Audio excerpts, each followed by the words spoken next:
Ka-chunk. Whoops. It's like I don't have a drink right now. It's almost like we've been recording for an hour already because of the bedtime restrictions. And and we need to we don't have our drinks are already open. Yep, but already done. Already down. Down the hatch, Mary Poppins. Welcome to We Wrestling. Hey. I'm TJ, that's Brett. It feels wildly weird. Yep. It's been so long since we've done one this way that it feels really awkward. It feels weird and I don't know what to do with myself and I just want to click this pen a whole bunch. Hey, how are you? I'm good, pal. How are you? We're just sitting down to talk for the first time today. I am very good. We didn't eat dinner and record for an hour already. Not a little bit. Not at all. So I don't know what you're talking about. I feel like you're questioning the integrity of this podcast. I would never question your integrity. But I'm good. Integrity. I'm good, pal. Quiet week. Got our shit done. Good. That's all. Quiet. Yeah. Let's see. What have I been doing? Nothing, which has been kind of nice. Nice, right? Haven't had to do anything really this week. Just have to mow my grass Saturday so Joe can stop walking by my house and fucking spitting on my steps. And I've seen him do it. Yeah. Next week it's not spit anymore. Jesus Christ. I'm good. X-Men 97 rules. X-Men 97 is fun. You fuckers should be watching it. Yeah. This is an X-Men 97 podcast now. I could make it happen. Welcome to We Need X-Men 97. I do need more of it right now. Okay. How are you going to drop 3 on me last week and only 1 this week? Yeah, well, because, call it how many are there in a season? I think there's only 9 this season. Oh, okay. So, we're already going to be halfway through. Wow. You know? That's a lot. But hopefully, though, the turnaround time frame is not 2 years like the last season. Yeah, I mean, did the guy say he wants to do 10? Yeah, that's fucking sick. They should turn it into Justice League Unlimited, and just after a couple seasons, they just start doing random 2 arcs of just random teams and stuff. I'm so down for that. Yeah. Oh, X-Men 97 is seriously fucking great. Yes, give it a watch. If you're a fan of the X-Men, like myself. If you're not a fan of the X-Men, like Joe Sposto's self. Sure. You should watch it. It's fucking awesome. It is awesome. That's the media I've been consuming. Other than that, the World Cup's winding down. Yeah. We're down to the round of 8. France advanced today to the round of 4. So, all right. Moving on. Yeah. The United States got eliminated. I heard. Canada got eliminated. Mexico got eliminated. Wow. All of North America got eliminated. Oh, no more cum. No more cum. That's the name of the show. It's not. Plenty. Is there any? I don't have any fucking news. Well, I'll Google the news. We'll get this thing started. Listen, the back half of the show is a G1 preview. We do it every year with special guests. The returning champion, the reigning queen of the G1, is back. That's the end of this episode. Otherwise, it's been a light week because we covered Collision last week. We covered all the wrestling last week, not realizing we were going to need to make room for the G1 thing, but we did. Yeah. Worked out. And I have a question for you later that is in correlation to something we usually do, but we haven't done. That gives it all away. But anyway, all right. News. Pew. There is one piece of news that I really wanted to talk about, which I think is very, very funny. But before I get there, there's nothing. Billy Gunn says you love giving 100% to Tony Khan because he gives 100%. Ricky Saints wants to face Seth Rollins in a singles match. Yeah, of course you want to wrestle the guy who's on the top of the card. Yeah. Of course, yeah. Oh, yeah. What a shocker. What a stretch. What a wild request, Ricky Starks. Let's see. Ooh, there is a thing. Jeff Jarrett says that creative plans changed regarding his retirement run. And to that, I say, no shit. Yeah, to that, I say, should have cut that shitty promo. Yeah. I do like the thing that I will say about Jarrett, and I saw a piece of this interview where he was like, if I'm called on to be a wrestler, I'll go be a wrestler. If I'm called on to do commentary, I'll go do commentary. I'll go do a pre-show. He understands. Good on him. Right. I agree. Good on him. Too old school to understand. You do what they ask you to do. Yep. And you gain more by what you do. Like that's it's what it is.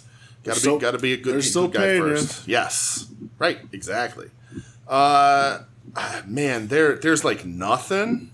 Except for the Jungle the Jungle Boy thing. Can we talk about it here and we'll skip about it when they announce it on the show? Because there was a very funny... That's funny you want to talk about it here because I didn't even have it written down in my notes. Good. There's a really funny Fightful report from 4 hours ago. Did you see this? That WWE had zero interest. WWE had little to no internal discussion regarding the possibility of pursuing Jack Perry in the case that he entered free agency. And to that I say no fucking shit. Good for him that he held out looking like a big shot, and I hope Tony Khan lowballed the shit out of him. And Tony Khan seems like probably too good of a guy and probably wouldn't do that. No. Tony Khan would probably give him the same or a better contract. But he probably kept him the same pay rate. Right, but he had no leverage. He should have gotten the last. Where are you going to go? Go to MLW then, dweeb? There's nowhere to go for you. No, there's no way WWE would ever bring him in because of Phil. Yeah, when they said on Dynamite last night, when him and Luchasaurus was like, I've been here for 7 years. I was like, you've been in this company for 7 years? Can Luchasaurus name me one thing he's done that's memorable? Gave you the chills. He did give me the chills that one time. Does he remember that, though? But yeah, like I was just like, for 7 years, and that like between him and Jungle Jack, 7 years in that wrestling company, and their resume looks like it does. That's an embarrassment. That's bad. I agree. They're like, oh, he's a pillar, is he? No. Then your building's only being held up by two because Britt ain't one either. No, really, you had two of them fleshed out. Yeah. Yep. Not the other two. Yeah. That's for sure. I don't give a fuck about Jack Perry. Me either. But I thought that was a funny little piece. Otherwise, I have no other news, but I did just remember a thing that I am meant to talk about on the show, to announce publicly. Oh? I'm currently on steroids. Oh, Jesus Christ. How do you feel that you're on steroids? Like Superman. Definitely Roy. Hey, Siri, play Goldfinger. Yeah, absolutely. No, don't actually fucking phone. Don't do that. Jesus Christ, I forgot. That's the only one. The only thing that lady works in this whole house is yours. It's I have everything turned off. I don't want to listen to that bitch. Fucked up. Yeah, so I went prednisone from my back, and I feel invincible. I did overdo it, though, so I did start to feel like crap today, because of course I'm going to. Yeah. Lugging dirt and flowers and digging holes. But typical. Doing it, just out kicking your coverage. I felt good, so of course I'm going to work harder. And then they wear off. But, I don't want to tell you how many she gave me. Do you want me to shake my packet? Brother, if you want to tell the fucking audience the luggage you're carrying, that's not up to me. I mean, that's the maracas. All right. You're just doing the maracas. Hey, listen. As long as it's helping you. I feel good. I don't know how long it's going to last. It's not what I asked for, but it's what I was given. Okay. I don't think prednisone was the thing. Like, I'm feeling good, but it's going to wear off as soon as I stop taking it. Wear off. Even though she gave me 60 of them. That's, unfortunately, temporary solution. Yes, temporary solution. Right. Yeah. Feel great now. But hey, what I'm hoping is that because of it's for my pain levels, my chronic pain in my back. My pain levels were really, really elevated lately. Last couple of months, they've been really bad. Wasn't even settling back down to where I normally sit. Didn't have any relief in any day whatsoever. Yeah. This, I'm hoping at the end of all this, I at least get back to that baseline. That'd be nice. Like, I know I'm not going to feel fucking like Superman, but I just need it back to where it was 3 or 4 months ago, not what I've been going through the last 3 months, because that's been real tough. So you like ska? Look at you go. So here I am. I like Tony Hawk's Pro Skater. I know. I like that song. I like to here in my bedroom. I'm glad you're feeling better. Yes, I feel like Superman. Just don't. I'm all amped up. I feel fucking crazy. If I come to the house, you're doing cartwheels. I'm going to be like, hey, we're going to stop that. I couldn't do a cartwheel before, so okay. Yeah. I don't think prednisone's going to give me an agility that I've never possessed in my whole life. Like neck bridges. I used to be able to do neck bridges and flip bumps. Yeah, well, so maybe I'll just be like just bumping on my floor. Yeah. Yeah, no, I'm not doing that either. All right, good. No. I just want to... Have you discussed the steroids with Mr. Pig? He knows. Mr. Pig knows about the steroids? Mr. Pig knows. Okay, good. I may have gotten... why won't God bless me with the things he blesses others? So I don't know if I built muscle or not. I know that I'm gaining weight because of water, because this makes you retain water. Yeah. So I was doing really good, and now... We call that bulking. Yeah, well... because I've also been losing weight pretty good. So I'm on 2 steroids technically, because my inhaler's a steroid also. Oh boy.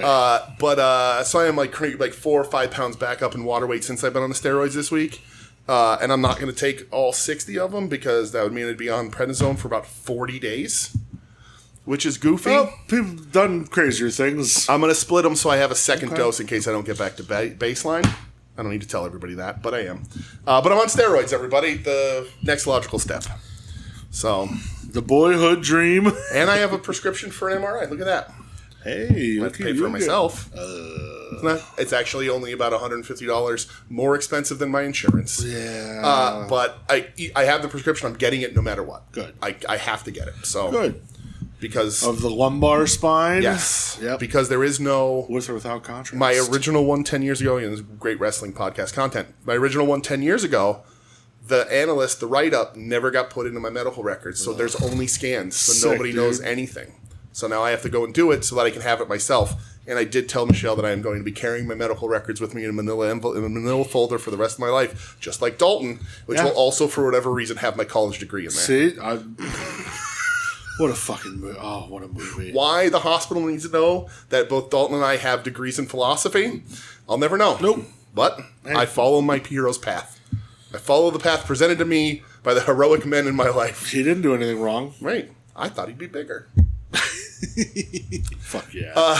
But anyway, that's the news that I forgot. I really wanted to mention the steroids thing. Let me give a little maracas shake one more time. The somas are over there, but I'm not going to shake those for everybody. Now we're talking. That's not true. I wish. Brother. I don't wish. Specifically, just, all right. As Mr. Pig. Bit off. Yeah, as Mr. Pig hears that and is just driving his car right now. Bit off very specifically. I asked my doctor not for opioids because I don't like them and they're dangerous as fuck. So, it's true. There you go. But all right, back to wrestling. I got nothing else for news other than Jack Perry is Speaking of opioids, let's talk wrestling. Yes, exactly. Where we got some questions, we got some wrestling. Yeah. Where are we going? You direct us, sir. This past Tuesday was the kickoff of the new season of Dark Side of the Ring. It is a 3-parter. Yeah, there's one left, right? On Jeff Jarrett and the battle for TNA. Okay. I thought it's. Here's what I'll take away from it. Okay. I'm sorry. Let me just interrupt really quick. You experienced everything they were talking about. I didn't watch TNA. I watched the pay-per-views at Joe's house, but I didn't follow TNA. Oh, yeah. After the initial... I watched TNA. They start? I remember 2002. Okay, I think it was. I was done by 04, 05. I remember, all the weekly Wednesday pay-per-views for $9.99. That's what I used to watch at Joe's. I remember I bought one and the service watcher didn't, just kept rolling with them for 2 months for me. This is fucking That's great. Awesome, yeah. Yeah, so I've been there since the beginning of TNA. I remember when they went to Spike TV. I remember when they were on Fox Sportsnet for a while. Okay. I remember they used to have the ticker on the bottom with the time limit running down. Oh, weird. Because I was like, oh, that's a pretty cool presentation. Yeah. I remember the fucking bullshit Hogan years. I remember watching the first Impact when they went to Monday night at your house in Edwardsville. Because it was you, me, and Doug. And I remember the Nasty Boys showing up. And So they didn't go to Monday until 07, 08? Yeah. Wow. Yeah, it was only after Hogan showed up. Okay. Yeah, so I know all of this stuff. So just for my clarity, because I genuinely, my brain doesn't work. So Hogan sits home for a bit, goes back to WWE after the fall of WCW. Yeah, well, he comes back in 2002 at the NWA. Yeah, okay. So then he goes through the Rock match. Well, yeah, the Rock match is Mania 18. Yeah. Mr. America's in there, all that Triple shit. H, well, his friend, that's not him, but the next following month for the Undisputed title, LOL Triple H. Hilarious. Which, by the way, if you want to listen to a fascinating piece of business, go listen to Final Wrestling Place from this past week. Marcus breaks down Triple H's his booking logic and why he hates it. Okay. In such a way where he's like, well, look at what Triple H throughout his career, runs down his whole career. It was always, just a little more. Yeah. Just a little more. And it was actually a very fascinating piece of audio. Right. Yeah, so with this episode, I know it's very TNA centric focus. Yes. I kind of wish it would have talked a little bit more about him in WWE. Like, they Yeah, do the story of I him agree. holding up Vince, which is great. Great. But I wish they would have talked about, like, when he was in WWE, and then he went to WCW, and then he went back to WWE. Yes. They talk about and he then goes went back to WCW. Right. They just talk about him leaving to WCW once, and like that was all of it. And that's not true. They don't talk about, what was it, like 97-ish, I think he's out, when he goes back and he's a horseman. Yep. They don't talk about that for some reason. It's very weird. They only talk about like short-haired Jarrett in WCW. It's weird because he had long hair when he first went over. Yeah, he was wearing the fucking singlets and everything. Yeah. But he's in WCW versus the World, isn't he? I believe he is. He's yeah. in the he white absolutely is. in the white deal. Yeah, he absolutely is. Right.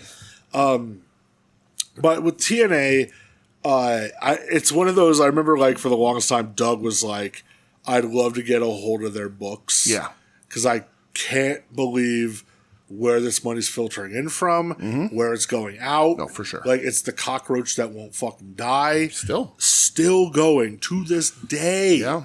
It's crazy. Yeah. The stuff with Jeff's wife got me pretty good. Oh my God, Scotty Steiner getting up, and, dude! like everybody, every talking head got emotional over his wife. Yep. You know, fucking Russo was crying. Obviously, Jeff, Scotty. Yep.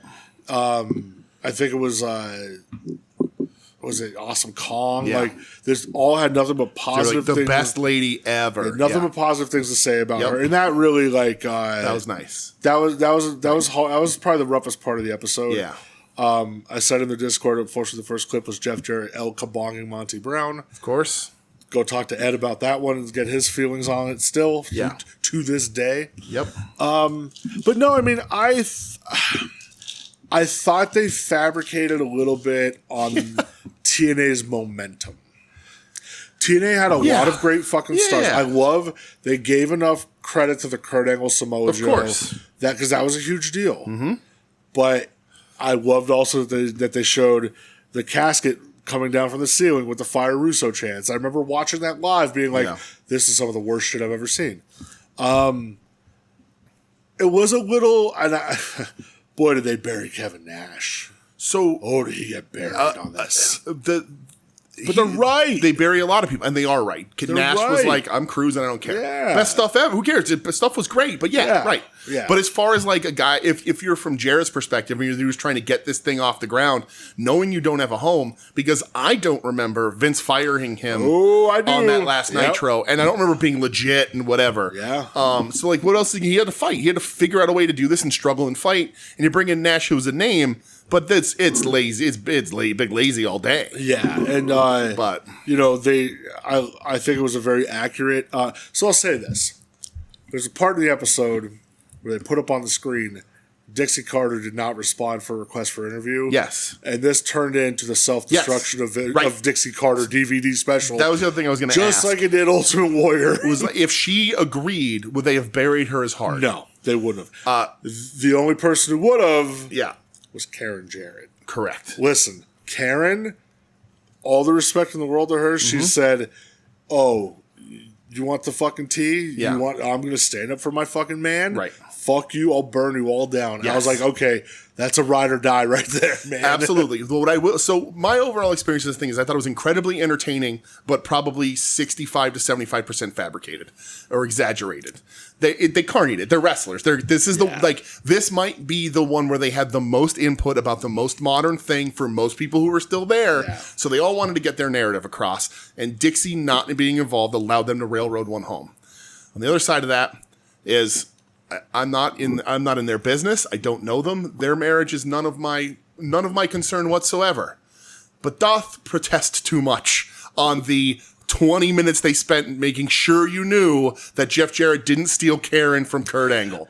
Yeah. I don't care either way. That is business between three people and not me. Yeah. But you could have just walked away from that, and instead you made sure you really had to hit everybody over the head with it that we didn't do this. And maybe you didn't, maybe you did. I don't give a shit either way. I think that part was meant just for them to clear the air. Yes, I think that was that was therapeutic for them. Yeah. But maybe not as accurate as they want you to think it is. And that's fine. I don't give a shit. Not my thing. Not between me. It was just a funny piece where they were just like, oh, the battle for TNA, and then there was a 20-minute spot on that. It was very funny. Seeing Perk Angle, shit, insane. Like, poor dude, like, watching him now, he looks like a ghost. Yeah. Like I know he said he doesn't like Perk Angle. I understand. I don't want to call him that either, really, because it is hard. I get it. He struggled. He almost died. All that kind of shit. He lost everything.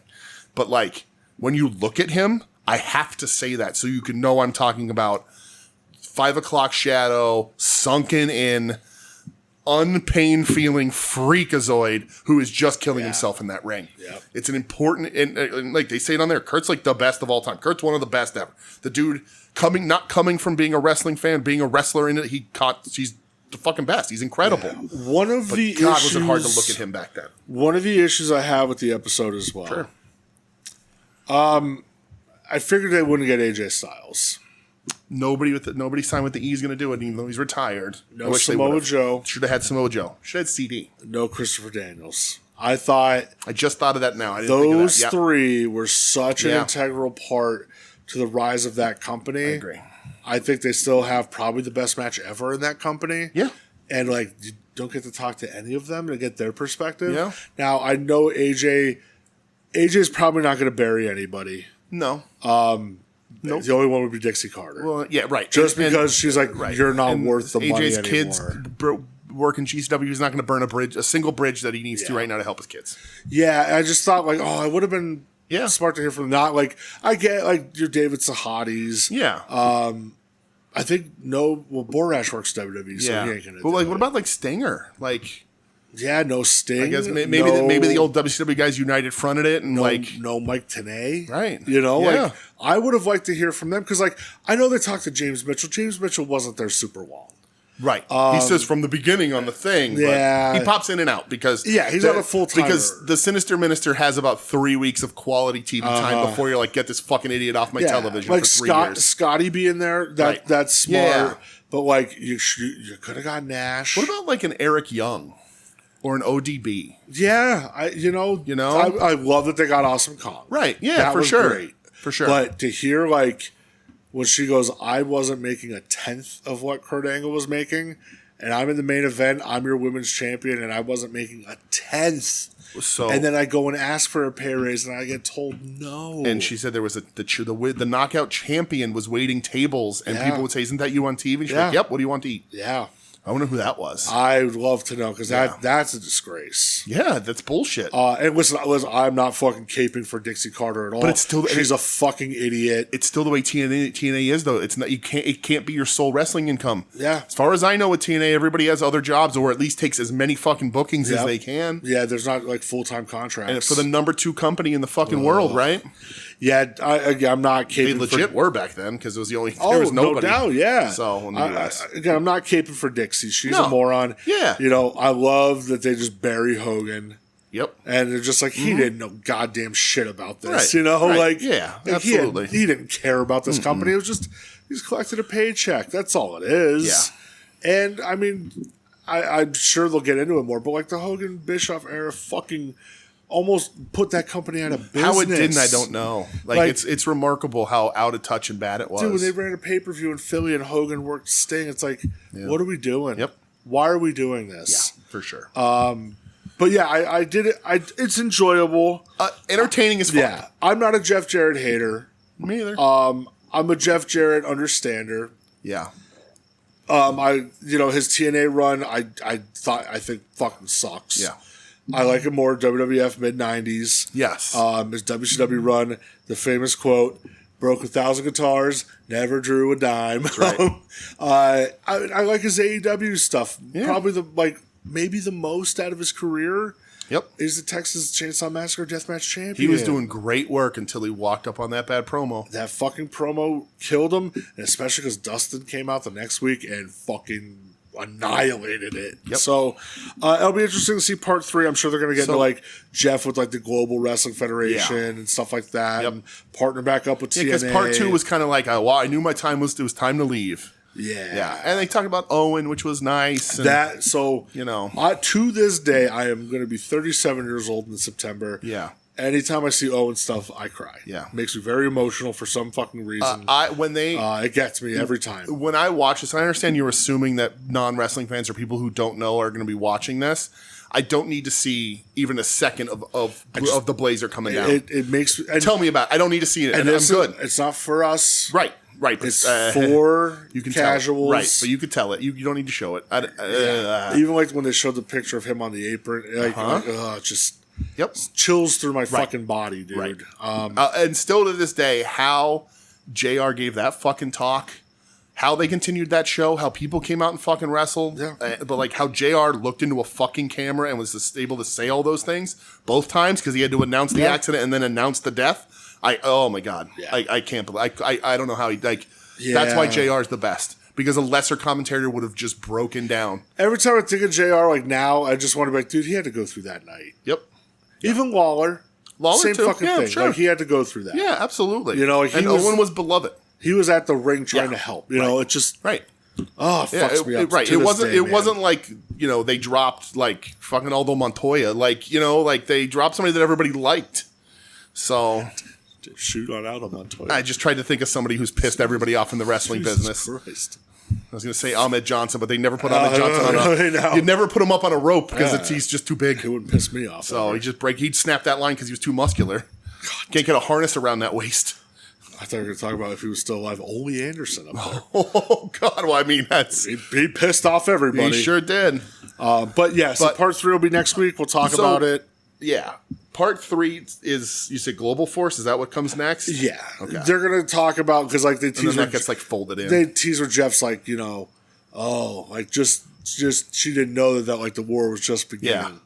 That's going to start stuff with Global Force. I know the quote that got making the rounds from these 2 episodes is when they asked Jim Cornette if he made terroristic threats to Vince Russo, and he says that depends on what you think is terroristic.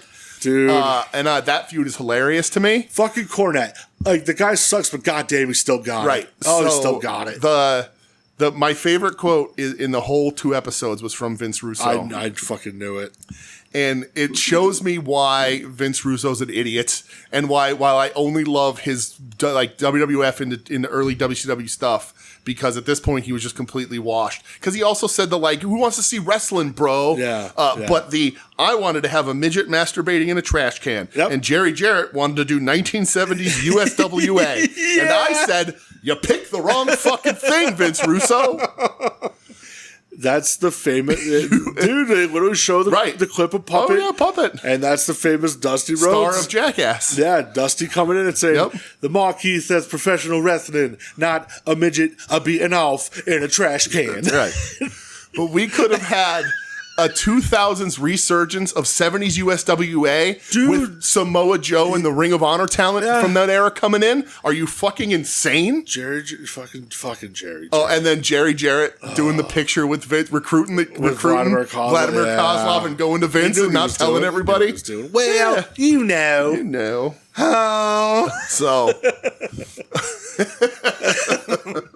I was entertained as fuck, but the accuracy of this I will question till I take chicken shit, turn it into chicken salad. Oh, I just do Brucey impressions of Jerry Jarrett. Well, you know. That's like Brucey's main one now, too. Dude, is the Jerry Jarrett. Brucey don't have any anymore. He don't report podcasts anymore. He's back to not being on the show. Who is JBL back? They just don't do it. I don't know. I want to see now. I know he was on a roll and then it just stopped again. Yeah.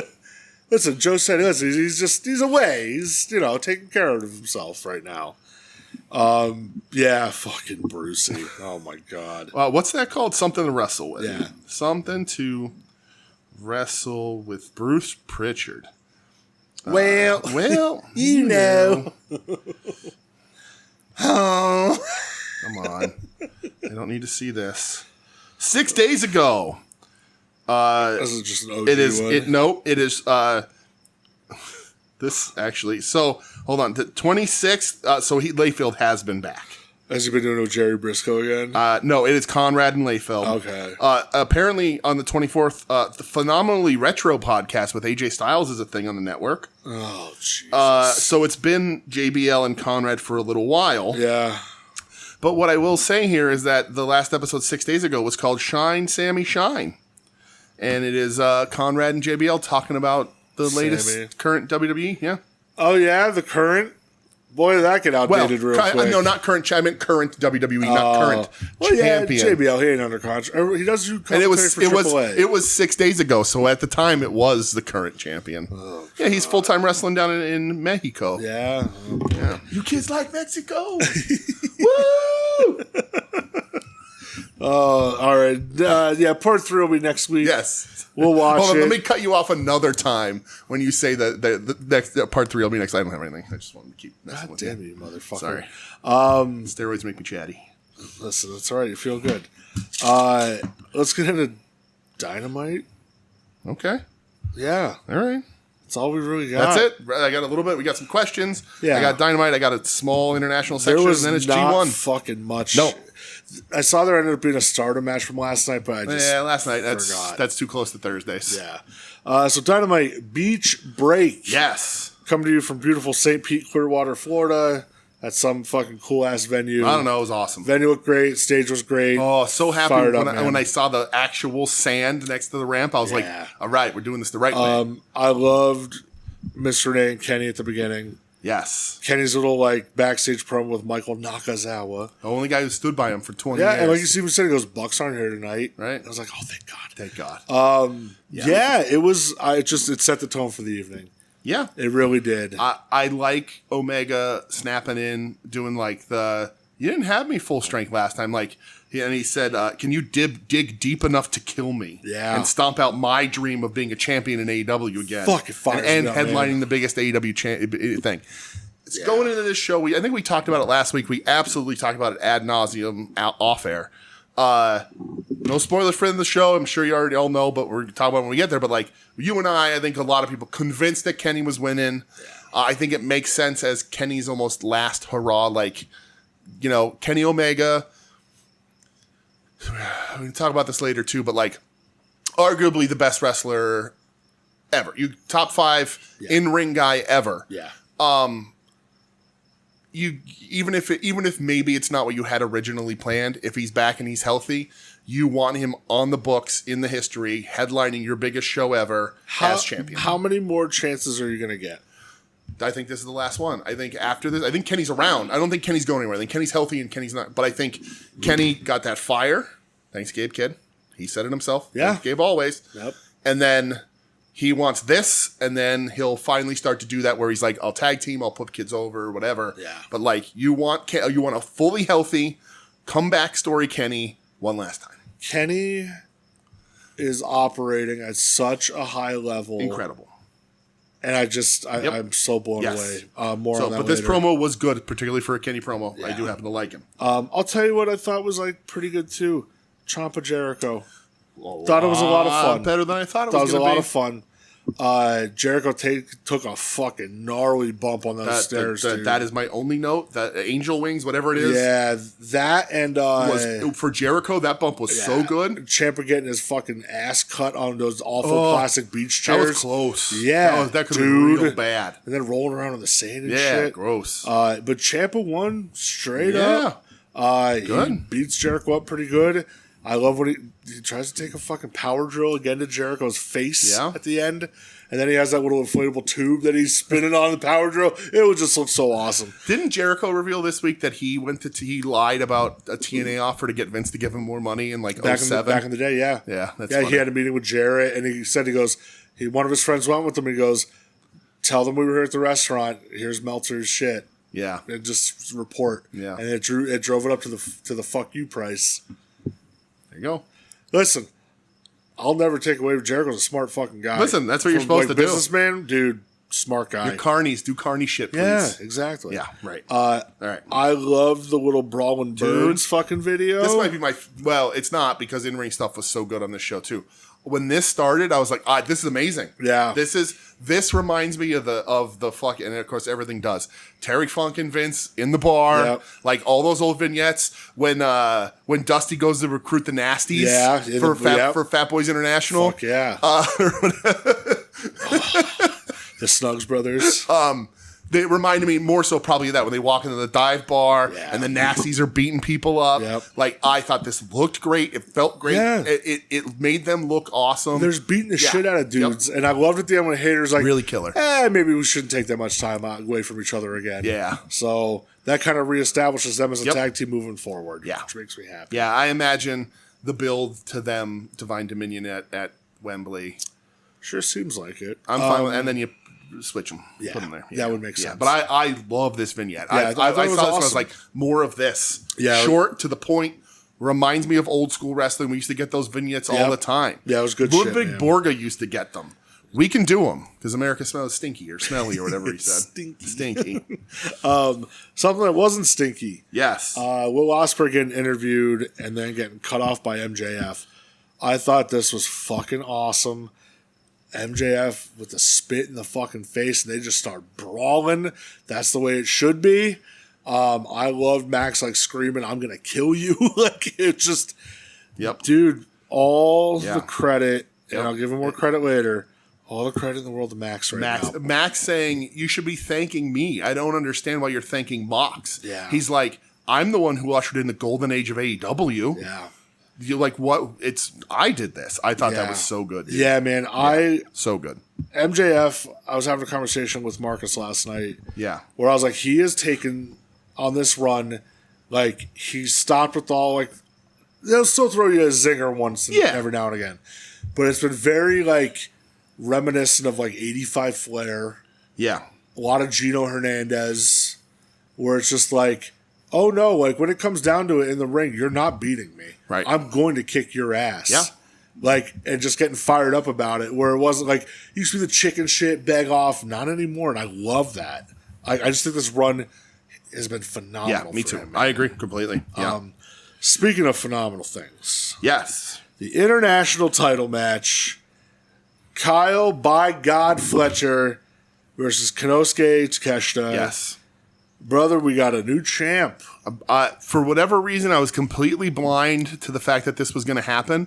And when it happened, I went, it has to happen this way. Yeah. They're not going to want this title off TV for a month plus. Nope. Particularly if Takeshi's going to do a really good job or go far in it, which we'll see where he goes if you listen to the back half of the show. Yes. Yeah, like I was completely blindsided. And then I was like, no, that's awesome. That makes total sense. Match is fucking great. Match rules, of course. There's when Takeshita hits the fucking dude buster on the apron and the pickup German was gnarly.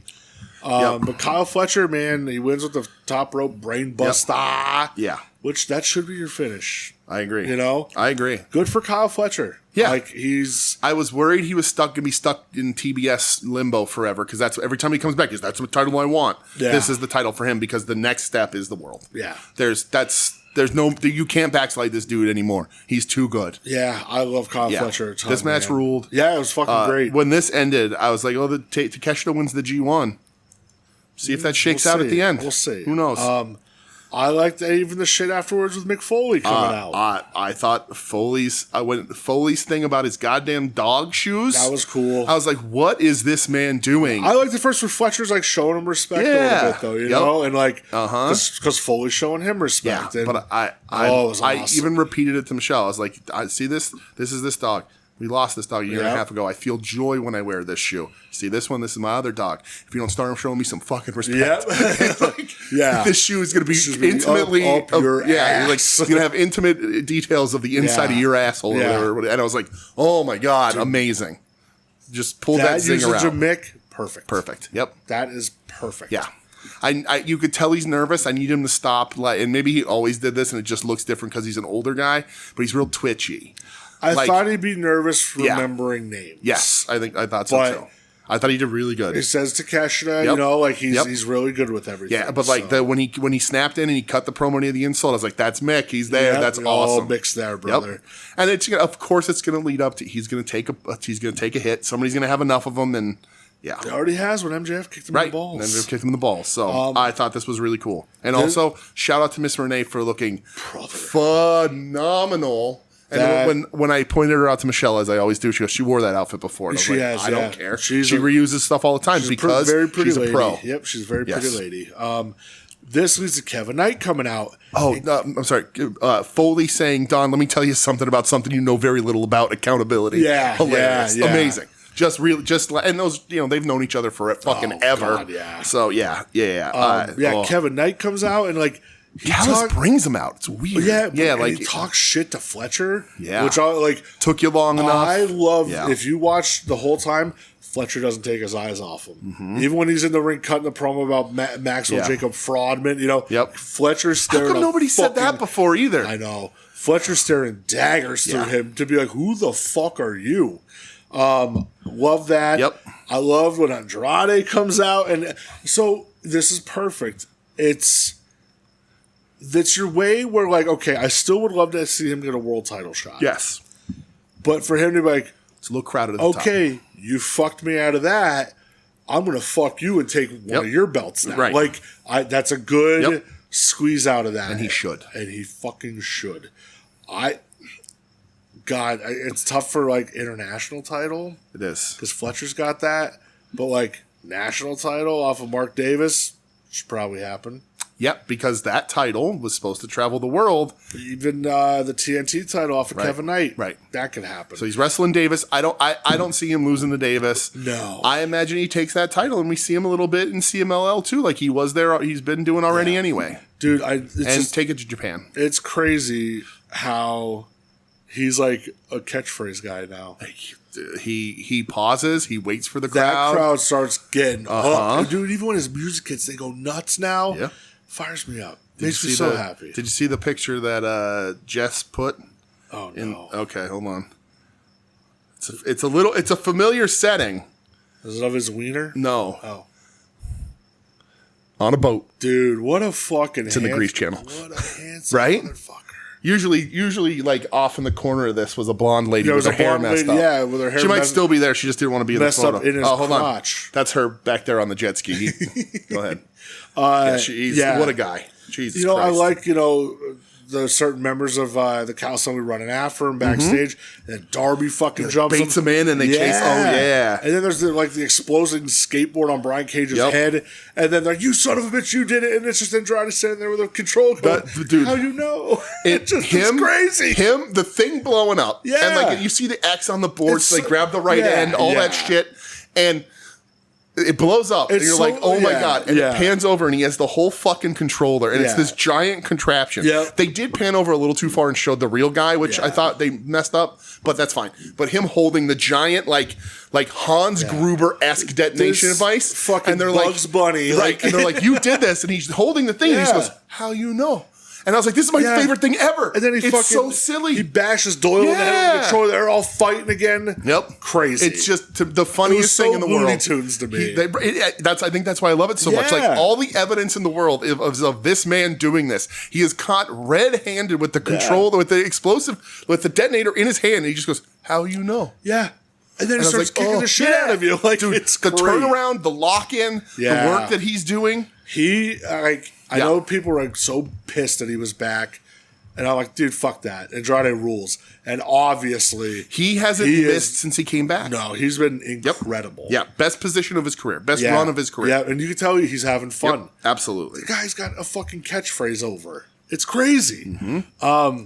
That's gonna be to interrupt Callis like crazy. Yeah. That honestly, that could be AEW's what got really fucking annoying. Still is. But it could get that big. It's that good. And the way he says it, because he's so cool. Yeah. Death Rider squashed the Workhorseman. It was a little more for the Workhorseman than a squash, but still, we knew the outcome. It's a glorified squash. It's fine. I think they all like JD Drake, and they're both good wrestlers. It's just fucking Marina last night. Yeah, Marina. Oh my God, day, every day, brother. Shit, dude, she had it going last night. Yeah. Women's gauntlet. I'll tell match. you who had it going in a fucking second, but yes. Women's casino gauntlet match. Yeah. The highlight of this is Tech1 commentary. Yeah, until the last entrant, absolutely. Is fucking incredible. Did you see Mina's tweet where she's like, I learned 2 things this week. I learned blow up dolls and motorboating. Yep. Tekwa, I hope she's on the way to the ring. She's got her fucking margarita in her hand, just drunk as fuck. Yep. Just being like, what's up, bitches? And she looks at the crowd. She goes, what's up, babies? Yeah. Just like, she's so cool. She's awesome. Talking about the last time unique. she was at a casino, she won $10,000 at the end of the night with a stripper in her face. Yep.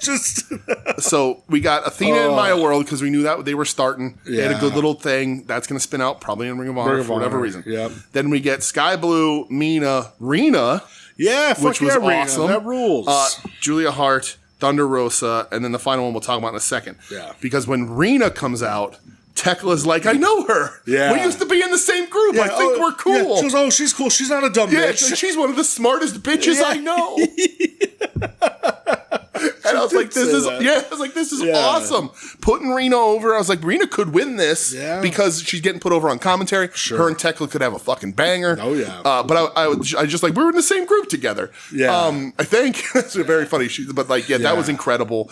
But up until the final entrant, which we'll get into in a second. This match stunk. It was a slog. It was fucking terrible. It was an absolute slog, except for Tekla on commentary. Tekla was the highlight. Yeah. Athena Maya World was good. It was fine for them, whatever. Yeah. But then Sky Blue can't do shit. No. Mina looked lost. Rena looks cool. Julia Hart is, I don't know. Sky Blue should just turn into a death match. That's what she said. She did an indie show, and that's what she wants to do. Yep. Thunder Rosa, not in a hockey jersey, but doing too much, looks like trash. But then the thing that I didn't think was happening this week, did you have a sniff of this? Yeah. Willow came back. Yeah. I didn't know. I had no idea. I knew it was soon. They've been showing the promos too much. Yeah. And my favorite part of her coming back. I know exactly what it is because it's mine too. Tekla on commentary. Oh, okay. No. Yes. Wow. No, Tekla on commentary is great. Yes. Her just going, is she even hurt? Right. Yes. Because that's a question I've been asking. Mm-hmm. So. She just didn't want to lose. It doesn't sound like Willow. No, it's more of a. Mm-hmm. Yeah. I don't know. I think she was. I think it was probably just a little lesser than they thought. But my favorite part is that Willow timed the big boot with her music on the way down. Yeah, ruled. Yep. Yeah. Fuck. She was a fucking house of fire. Yeah. She looks like $1,000,000. Like Willow is special. And she just ran through everybody and fucking won. Yeah, Willow wins, so it's I would have cut Thunder and Julia right from this. Who gives? Oh, I guess you need Julia there to lose. Well, yeah. And her at the end too. But yeah. So Willow wins. It's going to be Willow versus Tekla. Yes. At Redemption. Yes. Here's the thing. I think Tekla has been fucking incredible. Yes. You cannot take that Wembley match away from her and Mercedes. Right. I'm worried that AEW wants Mercedes Willow again. But then at the same time, I go, well, it's Willow. Yes. And Willow will win the big one. Yep. But then to lose it just a month later to Mercedes, so Mercedes could win the big one. I don't want that to happen. I hope. Just because both Willow and Mercedes haven't held that belt yet. Right. I hope the angle is that they're using Willow to, just in case there were any doubters about Tekla's position or ability on the card, to rise her up so it doesn't feel like an automatic walk for Mercedes. Yeah. Because it shouldn't be. Even with Willow now, or with Tekla now, it shouldn't be. But they're clearly putting her on commentary. She's on TV every week. Yeah. They're putting her out there. She's doing stuff. She's having great matches.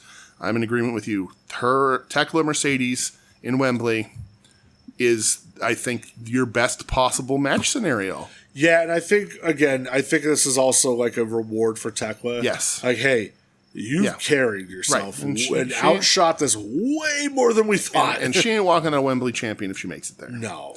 And that's fine because it's Mercedes. It's Mercedes. I just man, that's for a show like Wembley.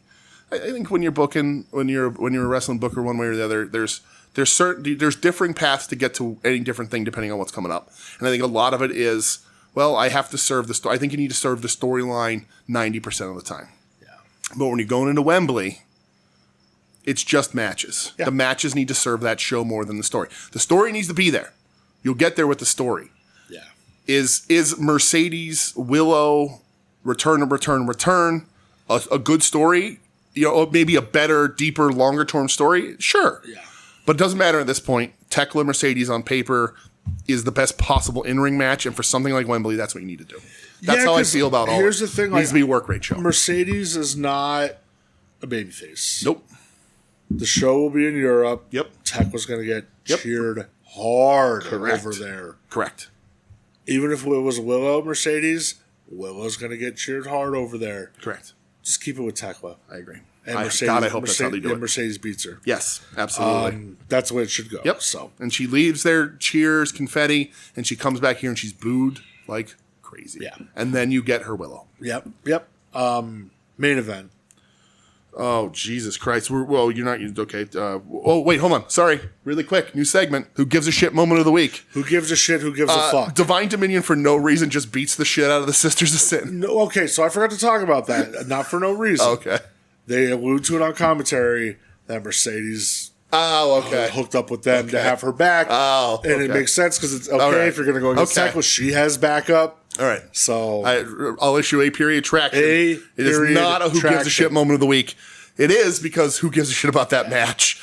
But there is a purpose. It serves a purpose. Divine Dominion against Sisters of Sin is going to stink.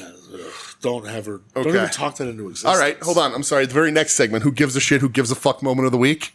Jungle Jack resigns. We already talked about it. There you go. Ugh. Yuck. All right. Main event time. So second one, who gives a shit, who gives a fuck? They asked Speedball straight up, what's he going to do now? Yeah. And he's like, yeah. Callous family? Get his dead tooth off my TV. Freaks me out, man. Was he wearing a puffy shirt this week, or am I imagining that? No, he was just wearing like some nerd-ass shit, though. Yeah. You know what Speedball needs real bad? A Ring of Honor run. Yes. Yes. But Mike, sit down for a second. Listen, we got a great. I mean, he's clearly gonna be in a program at Redemption because they're in Canada. Yeah, of course. But sit down, Mike. Listen, Montreal. Yeah, we got a great idea for you, Speedball. Listen, we really love the work. We love the tag team. You got Kevin Knight super over. Here's what we're thinking: program with Shane Taylor Promotions and Ring of Honor. Print money, brother. See you later. Have fun with it. You're gonna win. Skedaddle. You're gonna win. Skedaddle, kid. Pat on the ass on the way out. Welcome. You're now a new member of the team that's called Speed Swirl. Enjoy yourself, brother. Have fun. So main event time. Yes. AEW World Heavyweight Championship. Yeah. Kenny, by God Omega, going up against MJF. Yes. There's been a lot of booking the territory lately. All over the place. Amongst us, the whole friend group. Yes. And it has been like this is what I think is going to happen, but if they keep it on Max and it's Max Ospreay at Wembley, I ain't fucking mad at it. Way. Right. But listen, this is what I wanted, man. Does Max Ospreay a fucking 5-star in Wembley and tears down the fucking place? Of course. And is everybody fucking super pumped up when Ospreay wins? Absolutely. Yeah. And does the storyline fit better that a babyface Will Ospreay beats a heel MJF? Absolutely. But this is Wembley we're talking about, and the best possible match on paper and going forward is Kenny Omega versus Will Ospreay. That's what we want. That is blockbuster. It is a true passing of the torch. Yeah. This is. I wouldn't be surprised if this is their last match together. I would not only assume, hope. Yeah. Kenny Omega. Leave everything out there and be done. Kenny Omega wins the fucking title. He does. Match of the year. I freak out. Yep. Easily on my match of the year list. Absolutely, dude. Shout out to Max taking the fucking Foley mind games head bump through the goddamn table. Max, dude, everything, like all the respect to him. So his run before this, I was like, okay, Max is putting this together. Yeah. This run, the last whatever it is, months, 6 months, whatever it is, incredible work. Yeah, Max has been fucking worth awesome. the money. Yeah, turn me around. Yeah, Max has been absolutely incredible. Yeah. We always talked about like years ago on the show, like it ain't the matches that was the problem. No, with never. Max. Nope. He fucking delivers every single time. Yeah. Except for that Jay White match. That was booking. Still broke my heart. Yeah. But yeah, he just he's incredible. A lot of people are a little not happy with Max losing the belt. Some people speculating, okay, maybe his knee's a little worse than you thought. So I was thinking about that.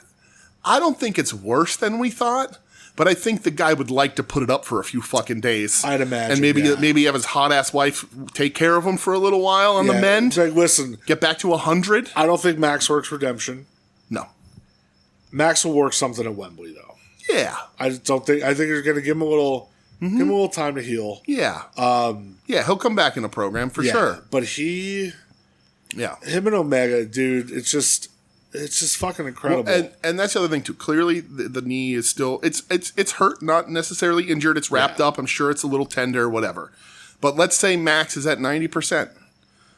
But if he keeps working the way he is, if he stays champ, then he's working his way all the way to Wembley, and then he walks into Wembley at potentially 80%, 85, if we're lucky. And you don't want that. And you don't want that. No. If you want that there, if you want him Omega, I want 100. I don't want it, like for Max's sake. Yeah. Because that's the thing. Even us, like, we're saying how much we like him now, but like, if he stunk up Wembley because he had a bad wheel, he thought he could tough it out, he loses a lot. Yeah. So let him get 100%. Let him rest. The dude can stay off TV. He's 3-time champ. We'll talk. I saw a WWE stat that I had to research this week, and I can't believe that it's true, but apparently it is. Okay. So, this match is fucking incredible. Yes, absolutely. Dude, Omega eating the Poison Rana off the top, like, just straight on his head was fucking crazy. I love Ospreay trying to get involved, like, because he kept saying, "I'm sick of Max's bullshit." Yep. And all he does is do bullshit. And in that promo earlier, he goes, "Until you stop the bullshit, you aren't even in the fucking conversation for best wrestler in the world." Like, man up, basically. Yeah. And Max goes to the Dynamite Diamond ring. Ospreay jumps, grabs the Diamond ring off Max's hand. Max fucking low blow, belt shot to Kenny. Kenny kicks out at dude, one. that one kick out. He kicks out at one. Oh my god! And the I couldn't believe place goes fucking ballistic. Banana. I went banana here, dude. Yeah, insane. Everybody's been like, so many people have been talking about that today online. They're going, "Hey, wrestlers, no more kick out at one except if your name isn't Kenny Omega." Yep, he's the only one allowed to do it after a belt shot. He does it for sure, perfect, dude. Both shoulders up. Oh, dude, I couldn't believe it. I love when he just, over the moon. He pops up and he just like starts punching the mat and he's just getting fired up, dude. And then he stands up. He fucking boxes the shit out of Max. Those punches look great. Yep. 3 V triggers, 1 winged angel. You're fucking Which done. is huge respect for Max. Max does not go down easy. He is a tough opponent. He is as equal to Kenny in this match as you can get anywhere. I don't know that I've ever seen Kenny have to use 3 1-winged angels to put a guy down. No, V triggers. Or V triggers, sorry. And then the 1-winged angel. And the 1-winged angel, and he fucking puts him down. Right. And I loved, when he kicked out at 1, I loved the sell by Max. It was just like, oh fuck, there's the guy I've been hearing about all these years. Yep. Even Ospreay was just like curious when they showed him smiling. Just being like, oh, he still has it. And that was Kenny's story. And he's been doubting Kenny about having it. And Kenny said, like, when those lead up with Max, he was like, you haven't had me at 100. Yeah. Because I was sick. I was in recovery or sick, whatever. All those times, like, you've never had me. He goes, in the beginning, like I said, are you ready to kill me? Yeah. You better be ready to kill me. Yeah. And you can't fucking kill him. And Kenny's the fucking man. Yep. And I'm so fucking happy that Kenny Omega is the world champ again. I love Kenny Omega. I've loved Kenny Omega for fucking years. Yep. And, like, I'm just so happy for him. All the shit that he's gone through physically. Like, and he's just back. Yep. And he looks amazing. And he's putting on, still putting on fucking, 5-star match of the year type shit. Like, he's still doing it. Yep. That's, dude, like earlier this year against Swerve. Yeah. Now with Max. Obviously great dance partners, no doubt. Right. But Kenny is... Kenny elevates those guys. I'm just amazed at still watching him work. Yeah. When Kenny steps in the ring with those guys who are younger, who are less experienced, they're still phenomenal wrestlers. He elevates them. That's how fucking good he is. And they immediately show the graphic, but they do say, as of right now... It is Kenny Omega versus Will Ospreay at Wembley. Yeah. And just seeing the graphic, I was just like, hee. This is cool. This is real cool, man. I'm so fired up, dude. All right. I love Omega so much. We're fired up. I love him. I want to ask you a question. This wasn't a question I had in mind until right now, but I'm going to ask it right now anyway. Top 3 Canadian professional wrestlers of all time. Bret Hart. Okay. Kenny Omega. Okay. Bruce Hart. Okay, all right. I see. But, all right, listen. This is our show. You can pander if you want to pander. Do you want the Ed vote? You get the Ed vote. Listen, that'd be Smith. Oh yeah, that's true. The Bruce is loose, brother. That's right. No, I'm gonna go Bruce. 9 months. I'm gonna go Brett. Yeah, Kenny. They're unfortunately somebody I can't say anymore. Well, yeah, he wasn't even. I know. Because yeah, right. He fucking was. Yeah, he would have been number one, maybe. Oh, brother, I was a big. I agree. A big mark. Me too. Me too. I just number three's. See, like I have mine. I know what it is. Probably Owen. Okay, I'd go Owen. I loved Owen. All right, I'm going Jericho. Jericho has done so much harm over the last couple of years that it's really knocked my stock down for him. I love Jericho. Sure. Cruiserweight Jericho, Lionheart Jericho, ECW Jericho, Y2J, fucking when he started doing like the Nick Bockwinkel type shit in WWE. Fucking Festival of Friendship. Jericho still is, his stuff is still good enough that 3 is a demotion for me. He just unfortunately ruined a lot of the cachet I had for him. I agree completely. He could never show the Orange Cassidy win because he fucked it up. Always getting his win back. Yeah. You know, fucking bringing guys down. Yeah. It just it really hurt my stock. His pre AEW stuff is still strong enough to me that I'll put him at 3, but he would probably be higher if he wasn't.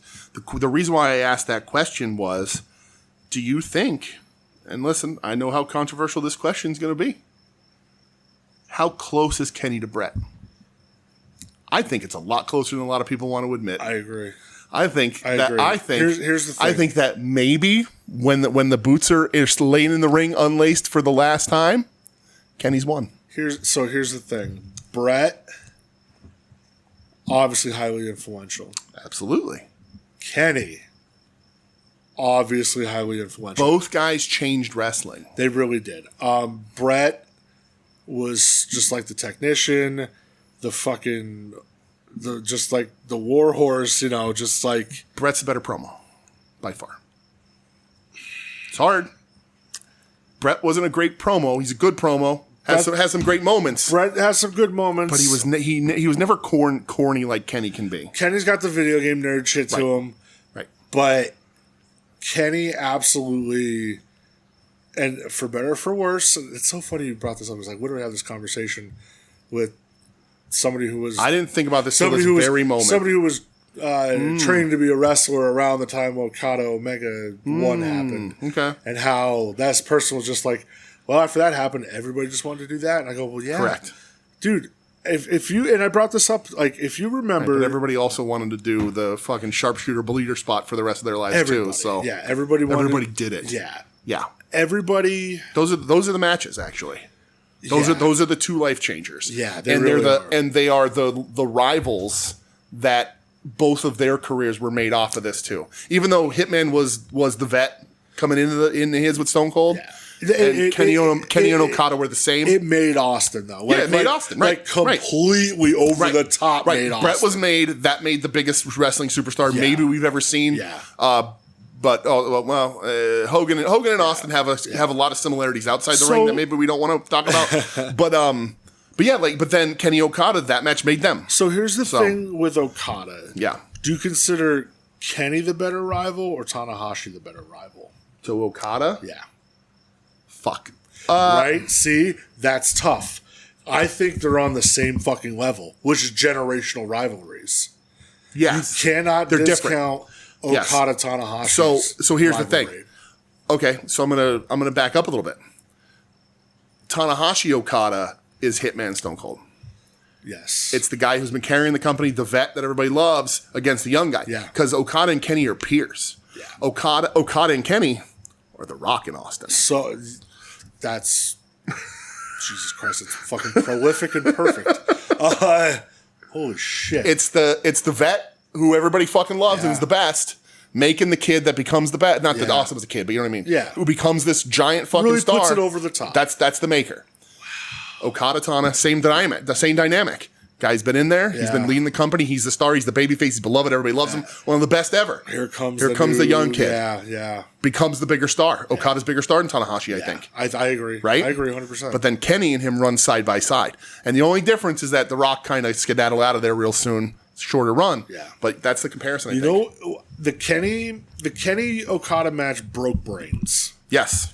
Right. It changed the way people view wrestling, I think. Mm-hmm. Kenny's very polarizing for people. Yeah, I agree. Sure. But I love Kenny. I think he's fucking brilliant. Yeah. I think he's one of the best wrestlers of all time. I agree. And I think that is such a good question, though. I think he's closer to Brett than people think. I think he is. I think people aren't going to want to admit. People don't want to admit it. Because here's the thing. You just said, Kenny Okada ushered in this run, right? What happens after Bret Austin? Yeah. Exactly. It's the most popular era of WWE ever. It's the Attitude Era. It's the most popular era of WWE maybe ever. WWE's 97. Yeah, right. Incredible. Right. Not until you break the millennium that it really starts the downhill. Yeah, it's true. So, I think. So it's funny. I actually looked this up last night, talking to Marcus a bit. Yeah, we're gonna get to Marcus later. Sure. Too. Wrestle Kingdom 9. He goes. That's when he first that was his first Wrestle Kingdom he watched. Yeah, Jarrett was involved, Global, and all that. The main event was Okada Tanahashi. Okay. Semi-main was Shinsuke versus Ibushi. Oh. 2 matches before that. 9. For the IWGP Junior Heavyweight title. Mm-hmm. The challenger, Kenny Omega. The champion, Ryusuke Taguchi. Right. And Omega beats Taguchi for the junior belt. Right. The next, I think that was 9. I'm going to build a Taguchi comp someday. People are sleeping on Taguchi too. That was 9. 10. I got to start showing people bell-bottomed pants, shaggy-haired Taguchi. Soul patch, shaggy-haired Taguchi. I agree so fucking hard with that. Wrestle Kingdom... 10 is Shibata Ishii. Is that Wrestle Kingdom 10? So Wrestle Kingdom 10. Yeah. This is the projection of these two. Wrestle Kingdom 10. Yeah. A junior heavyweight title match. Omega defends and loses the belt against Kushida. Oh, boy. Wild. Then there's the God Run. What a fucking insane roster to these talents. Here's the God Run, the last 3 matches. Yeah. Never open weight, Shibata beats Ishii. One of the best matches ever. I think it's sub 15. 17 minutes. 17 minutes. Fucking insane 17 minutes. It just woof. Intercontinental title match. Billy Gunn. No. Nakamura beats AJ Styles. Okay. All right. Main event for the world title. They got something going. Okada Tanahashi. Yeah. Do you remember what happens the next night at New Year's Dash? I don't. Omega jumps Styles out of the Bullet Club. Oh. Wrestle Kingdom. It's like dark curly hair, dark sunglasses, Kenny. Yep. Yeah. Shorties. The next year, Okada Omega Wrestle Kingdom. There you go. So it's such a crazy, that 2 years. Yeah, back when New Japan can chain shit together. Dude. With who knew? Yeah. So really, like Wrestle Kingdom 11. Well, the G1 that year. Yeah, is when Omega really starts popping. Yeah, popping off. All right. And that was in 2016. So 10 years where he's really and that's the thing too with Okada Omega. And I brought this up last night to Marcus. I said I remember watching that live and being like, "This is fucking insane." Mm-hmm. And I remember waking up. Because, of course, going to sleep, then waking up, every fucking WWE wrestler was tweeting about it. Yeah. Saying, I can't believe what I just saw. I remember Rollins putting it over, fucking a bunch of other guys. That's the greatest. Rollins thinks he's Kenny Omega. So he thinks he's Omega and Ospreay. Yeah. But he's just this is the greatest match I've ever seen. So many WWF guys were putting it over, and you would never see that now. No. Not at all. But that blew up globally. Yes. It really did. Yeah. So Omega's influence is fucking huge. You know what's really crazy about that is that that match was really influential globally, and then I feel like the another match that's similar in time frame that is super influential was fucking Osprey Ricochet. Absolutely, yeah. That's huge. Again, polarizing as fuck. But huge. But that influenced GCW is just that match until they started doing hardline deathmatch shit. Yeah. Well, other than the hardline deathmatch shit, so that's crazy. Yeah. But okay, I'm glad that was cool. That was a good conversation. Yes. I like that. So Kenny, new champ. Okay. Dynamite off the air. Fucking so really happy. good Dynamite. Which leads us, we got some questions here. First question we're gonna do. Somebody has a certain song for themselves. Marcus. This is Marcus's song. Marcus. This is Marcus's song. Marcus. Something Paramore. This guy fucking rocks. Marcus. It's Marcus. You confused me there because I know you have a song about Marcus there. That's true, yeah. DeWicki has his own, and I was like, true. I didn't see this one, but okay. So this is tough. Okay. Whether New Japan, AEW, or elsewhere, can you give me a quick pick 3 of Kenny Omega matches? Fuck. Love you. Fuck. So here's my caveat, and again, talking to Marcus last night. Yeah. He's seen a lot of the Wrestle Kingdom matches. Mm-hmm. But if I'm going to give you a pick 3, regardless of if you've seen them or not, obviously, number 1, Okada Omega Wrestle Kingdom 11. Yeah. Mm-hmm. Number 2, I'm going to give you Okada Omega Dominion from 2018. Okay. Because this is where I think it's the 2 out of 3 falls, and this is where Omega wins the belt. Yeah. And I'll never forget him hitting the one-winged angel, and Callis is on commentary screaming, hook the leg, 1, 2, 3, still screaming. Even after he wins, hook the leg, hook the leg. You just can't believe he saw it happen. Yep, absolutely. And probably my third. I have my third. I'm going with your 2, and then I have mine. That's going to be my third. You go with your third. Okay.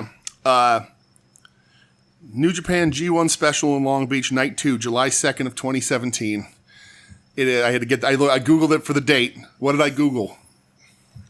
Yep. I Googled Omega versus Ishii bite ropes. Bite ropes, yep. So this is the inaugural IWGP United States Heavyweight Championship match. Yeah, dude, I remember watching it here. We were fucking going nuts. Ishii Omega. Whoa. I'm having a hard time. I apologize. That's all right. So this is Kenny goes for the dragon suplex right in the ropes. Off the apron. And Ishii bites the top rope. Yep. And the camera is facing them, and Kenny can't get him off the ropes. I love this match. Of course, I love Ishii. My love for Ishii has only built, but watching this, and it's this is why this dude should be a champion. Yeah, that Ishii should have held that main IWGP belt.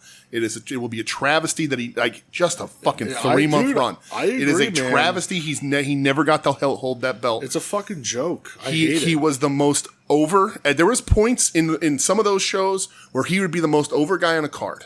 He always delivered. He always made everybody else look better. Kenny Ishii, they have great fucking matches together, but this one, for this spot and the whole match is worth it. Kenny Ishii's the third for me. They've also had a second one that was probably a better match. That G1 match? The G1 match. Ishii exploded Kenny's fucking lip. It's incredible. Dude, I'll never forget watching that. And my eyes were just holy fuck, Ishii just broke his jaw. Killed him. Oh, it was insane, but dude. The rope That's bite Omega was is special. With a broken heel, too. Yeah. But the rope bite is special to me. That's why I put that one there. But either one, I think their matches are underlooked because most of Ishii's career is still underlooked. Yeah. But their matches, Kenny and him are incredible opponents for each other. Yeah. So I'm gonna go. It's tough. I know you gave me a pick 3. But I want to give you. I can sit here for hours. I know. That's why I just agree with you on the first 2, and that's because they're right. It is what it is, Right. The first 2 are definitive. Yeah. The 3 is subjective. Go whatever you want to go. I love from Wrestle Kingdom 17 him versus Ospreay. Yeah. I love it because Kenny's coming back as the fucking heel. Yeah. And just being I left this place in your hands, and you haven't done shit with it. Mm-hmm. And I love Ospreay is fired the fuck up over it too.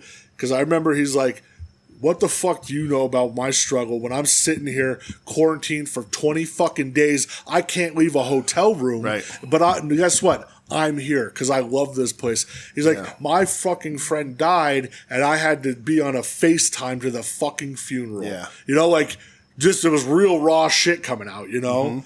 And that match is fucking brutal. It is. I remember Omega taking Ospreay's head and just slamming it through a Japanese table like 4 fucking times. It's so gross. Yeah. My honorable, or considered in, it's from the G1 Omega Naito. It's the semifinals match. Okay. It is fucking insane. It's hard to say this with Kenny, but Kenny always had good opponents. Fucking insane. He made all those guys better. The reason why Naito, partially the reason why a lot of these New Japan guys have the aura they had is because Kenny was there to help them. They're not like in that sense, but like when you're across the wing from Kenny, like Joey Janela had a longer TV contract. I would call this as an honorable mention. I think maybe Marcus mentioned, somebody mentioned it this week. Mike did, yeah. But like that lights out match on like AEW Dark. Yeah. With the glass table and anything with Kenny and Janela was so good, especially back then. Janela's still riding off of that one. Yeah. So it was a great. Yeah. Yeah. A lot of people don't like. It's like go back and watch Mean Kenny. Like, dude, heel Kenny, like in Bullet Club, man. There's a different fucking streak to him, you know? Mean, like, for real. Yeah. Yeah. There was... Yeah. Oh, man, I love him so much. Yeah, absolutely. Marcus, thank you so much. Hold on, cleaner, I got this. And that actually is going to lead to another question. Oh, shit, okay. From the Tool Man. Half right. And now the Tim Taylor question of the week.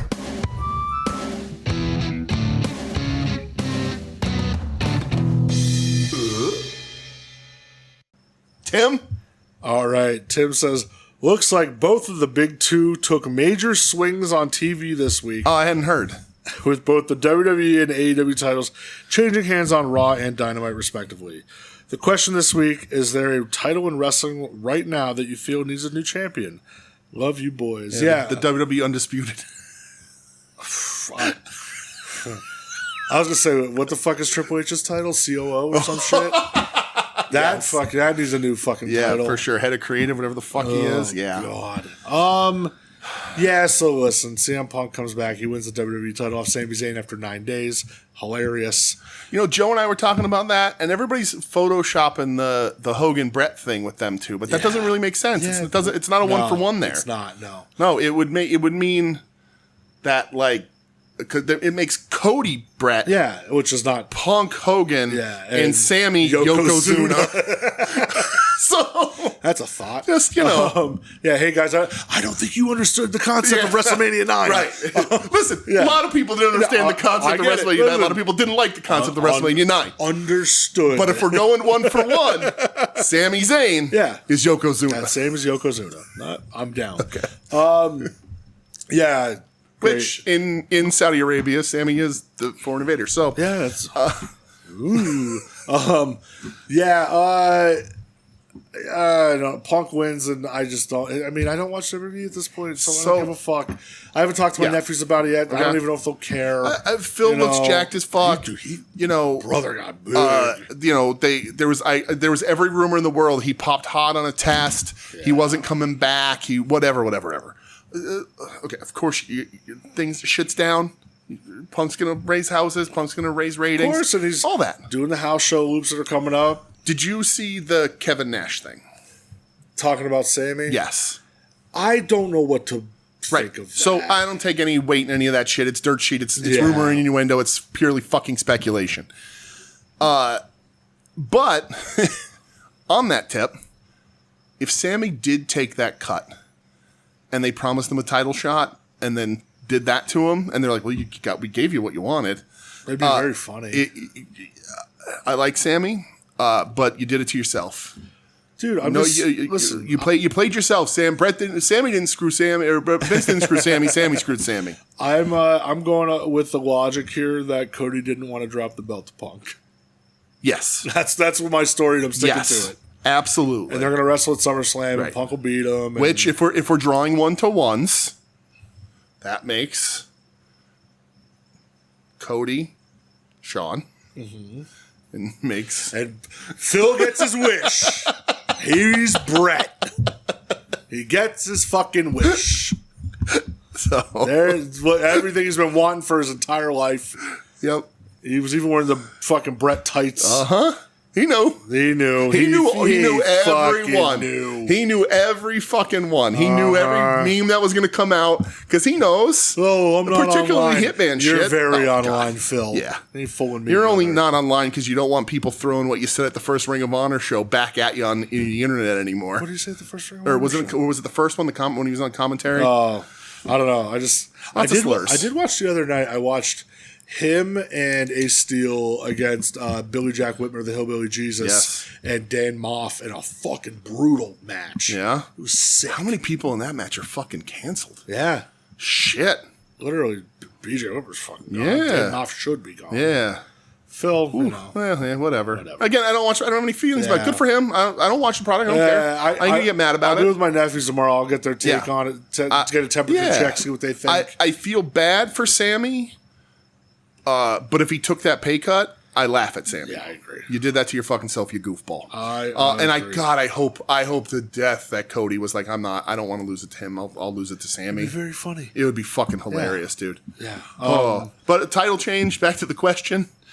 Triple H. Triple H. That's it. That's the right fucking answer. That bald fraud. Fuck. Is there a wrestling title that I want changed? We talked about Andrade. I don't think that needs to, but that's a good decision. Yeah. I couldn't tell you who a WWE champion is right now, other than Roman and Phil. I don't know any of the undercards. Really. How about AEW or New Japan? Is there anybody I'd want?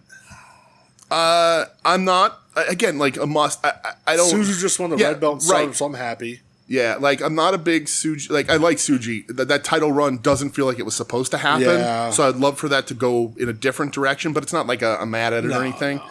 No. Gabe won the global, so that works for me. I don't really know. Oh no, you know what? I'll say this because they weren't even featured again on TV this week. Edge and Christian. Yep. Get them off. What are they doing? They're not doing the gimmick. Everybody wanted the gimmick. They're not doing the gimmick. Yep. They did the thing with the dogs and it went over okay. Now the dogs are muddied with the Death Riders. Yeah.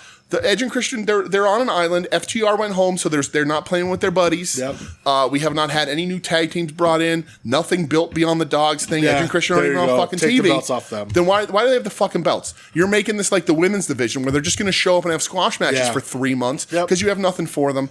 And instead you're just not putting them on TV. The AEW Tag Champion matches are a disaster. Get the belts off them. And who are trios champions in AEW? Conglomeration. Oh, right. Conglomeration. Okay, They can good. keep those. They can keep those. That's good for them. That's perfect answer. AEW men's tag champs. AEW men's tag champs. Get them out. Edge continues to be a waste, and I imagine Christian's probably hurt. I think that forearm thing's probably a little legit. At least was at one point. Probably just doesn't want to. He's just like, why am I doing? Like, I don't know that Christian is like, let's do the old shtick again. I think Edge is like, I got nothing. Yeah. So yeah. That's all we have here. Are we going to the G1 or what are we doing? So I do have a slight little Japanese international talk. So we will hop, skip, and a jump over there because we do have another question yet. Yeah. So, but let's go international. Fill out over there. Yeah, let's go international. I have a brief period, and then we'll kick the G1.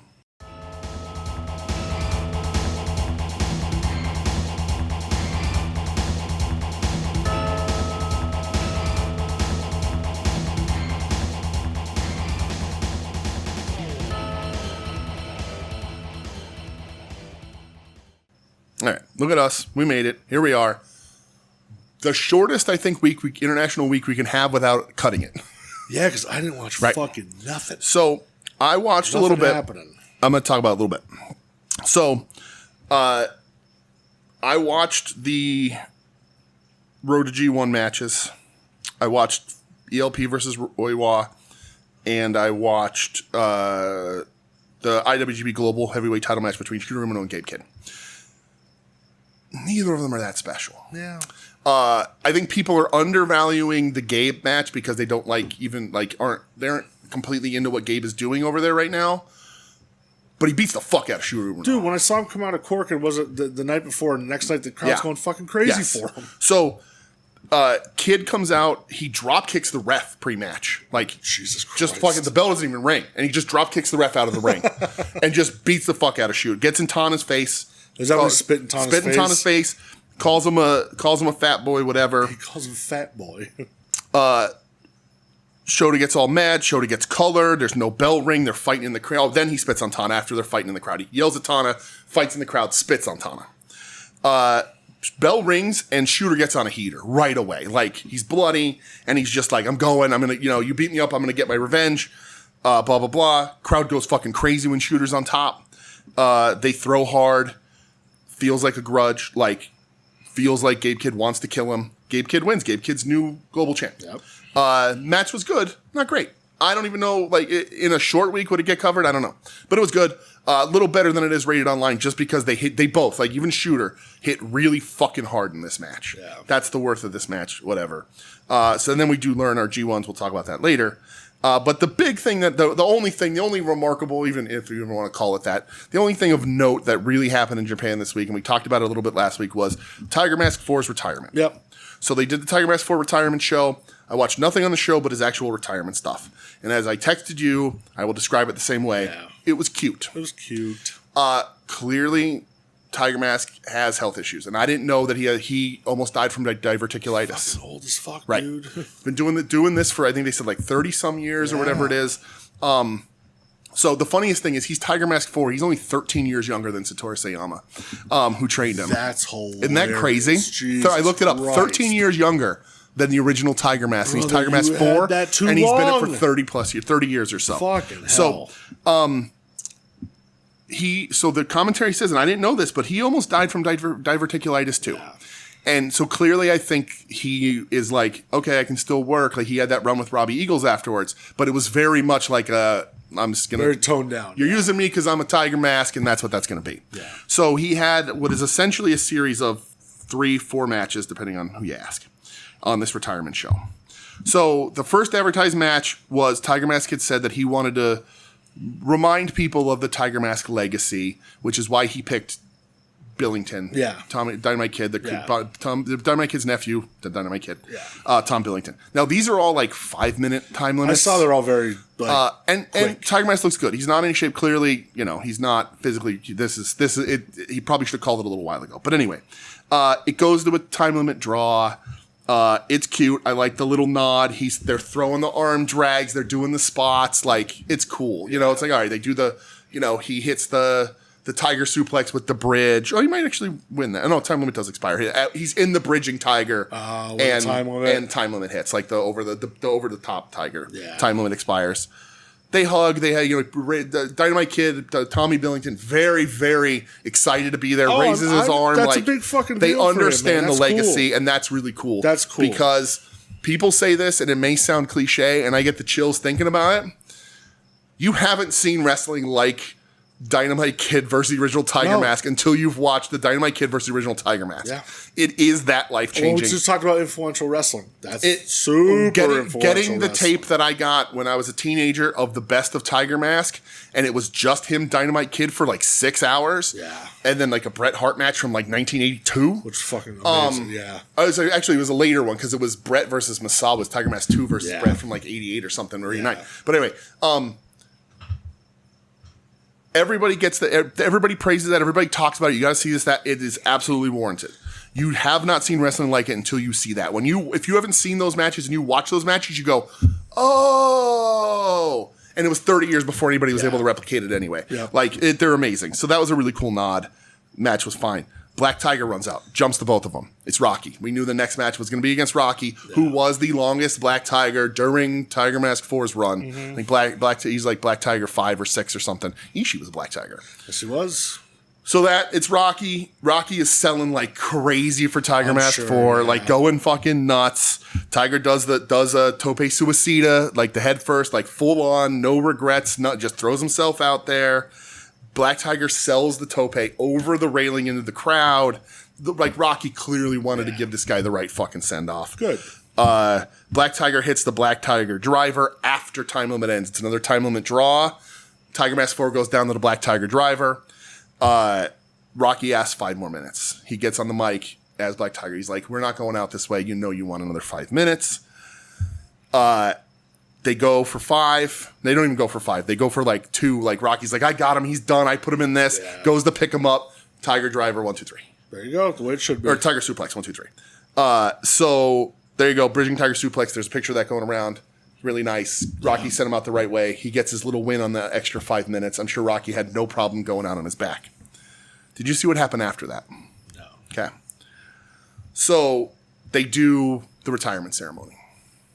And Sasuke. Jinsei Shinsaki gets a fucking entrance. Oh, fuck yeah. Baseball players are coming out to pay their respects and give him flowers. You know, every wrestler comes out. He gets his picture. And the whole roster comes out for their pictures. TMDK, everybody. They're pointing. They're celebrating them. Rocky Romero takes his mask off, gives him the Black Tiger mask, raises his hand. They do all of this. And then music hits.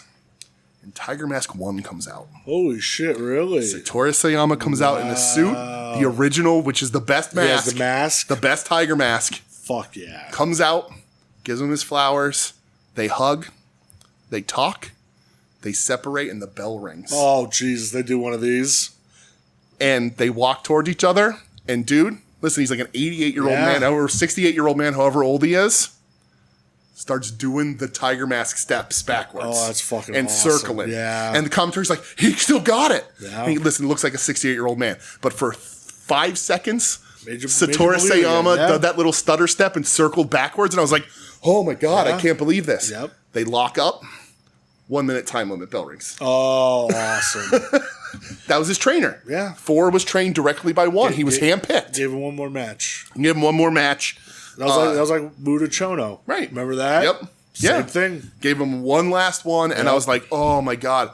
Like, Satoru Sayama cannot be overpraised for how fucking good he was.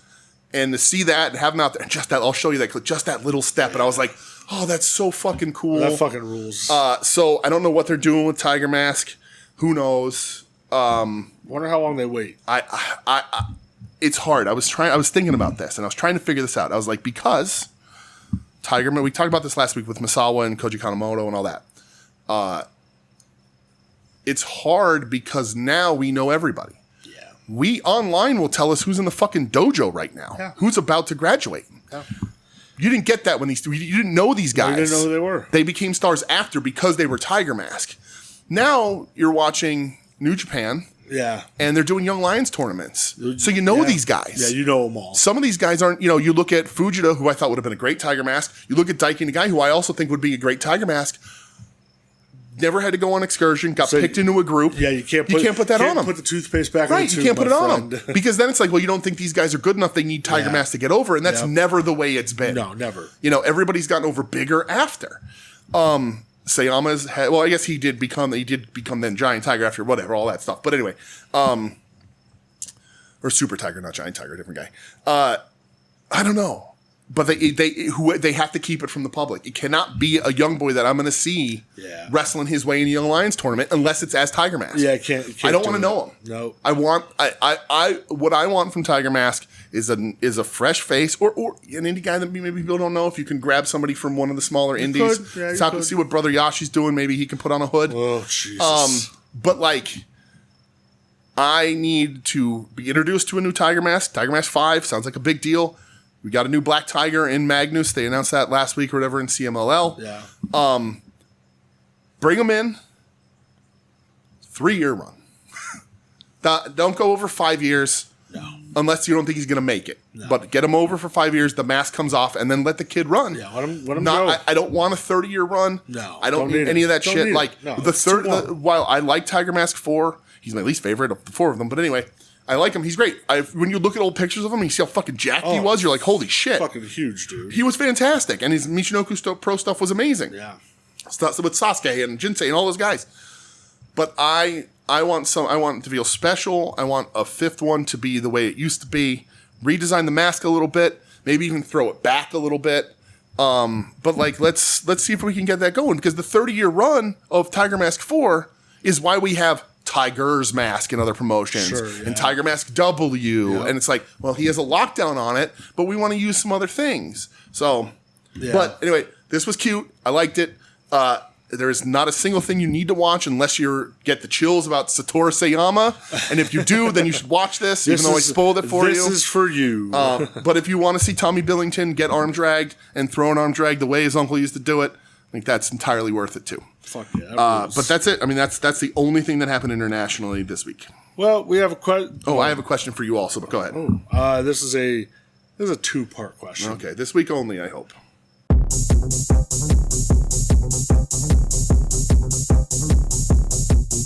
이제 이번 주에 에드 코드 질문입니다.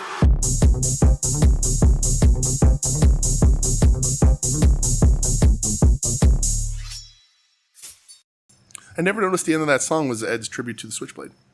Ed loves the Switchblade. He says, "Hello, friends. This is that time of the show where I ask a question that's actually 2 questions. Okay, this week only. Number 1, Takeshi Masada in a bunny girl outfit happened this week. What's the coolest thing that's happened for you personally in wrestling this year?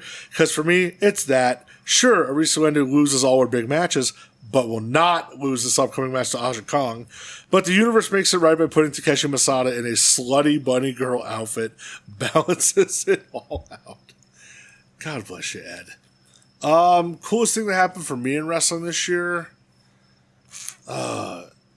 almost personally, is like seeing my nephews getting into AEW. Yeah. That is cool as fuck for me. Because they're like, hey, we want to watch matches that are very violent. And I'm like, yeah, yes, you do. I don't know. Kenny winning that belt, man. That's fucking huge for me. Yeah. Just seeing him like still do it. Yeah, I don't know. It's such recency bias. So right. So this year is tough because I think this has been a little bit of a flat year in a lot of wrestling. It's still really good, but like compared to last year, it's just tough. Meeting Saya Kamitani and Rena was super fucking cool. That was cool as fuck. But the MLW show sucked a butt. Yes, it did. Real big. Yeah.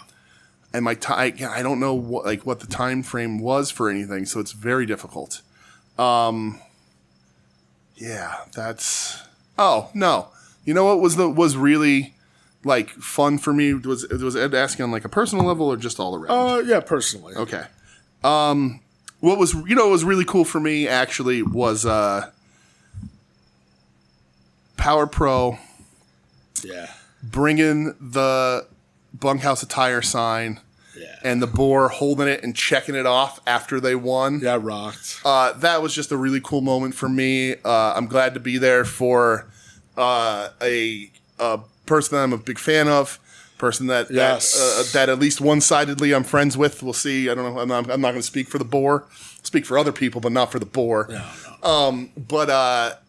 That was a really fun, cool moment. Yeah. And just cruising to those.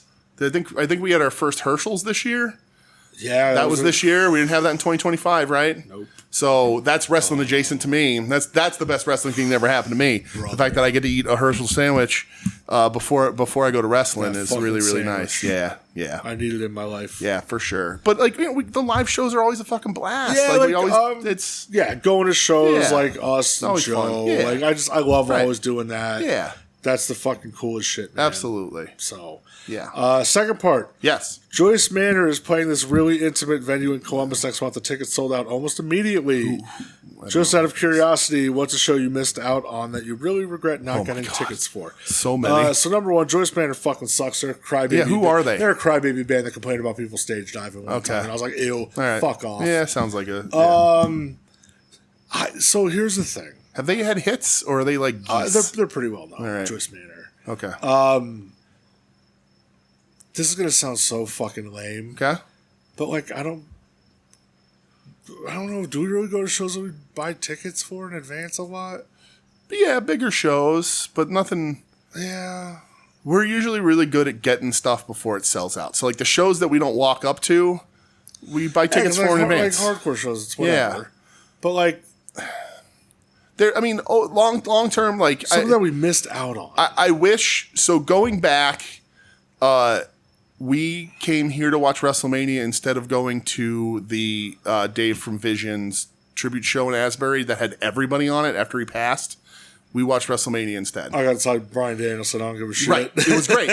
Did not care but even a little bit. that for me, that still sticks with me because I really wish I was at that show because it just would have been so cool. Other than that, I don't know. Like, I always wish that I didn't think that Dave Brockie was going to live forever, and I went to see him with Gwar more because I passed out. Yeah, they never sold out. But when they would come around, I'd be like, I'll get them next time. Yeah. And then there wasn't a next time. Well, there was, but without Brockie. Yeah. But yeah, it's as far as like sellouts go, no, I mean, I don't really I flew know to Georgia like, for a band this week because I wanted to see them this month or this year. Jesus like Christ. These shows that like I've been to, I don't know. Like I don't really. Yeah. I don't know if there's anything big that I've missed out on from like a sold out ticket sales thing. No. Like I it's hard because I just go to fucking. I mean, I've been to like bigger concerts and shit, but like never where I'm like, oh fuck, it's sold out. Right? Yeah. You know, like. Yeah.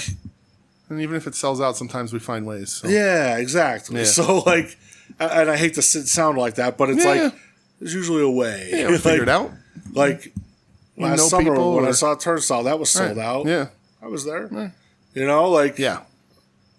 I don't know. I know it sounds kind of lame, but I don't really have a show where I was like, oh fuck, I'm so fucking mad I missed tickets. There's like, more things in my life where I was like grumpy and was like, I'm not fucking going to that. And then afterwards was like, I should have just fucking sucked it up and went. You know, but yeah.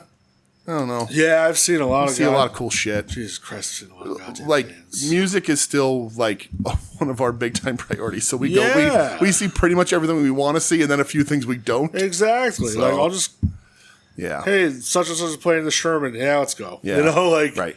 Yeah, it's not really anything where I'm like, oh fuck, this sold out. Yeah. You know? Did I meet Taguchi this year? Was that this year? No. That was like 2 years ago. Yeah, I know. I was just trying. all right. I was like, that's like 2024. I'm just trying to carry it over. Well, like it might be the greatest moment of my life. Keep holding on to that feeling, brother. I will. And thank you so much.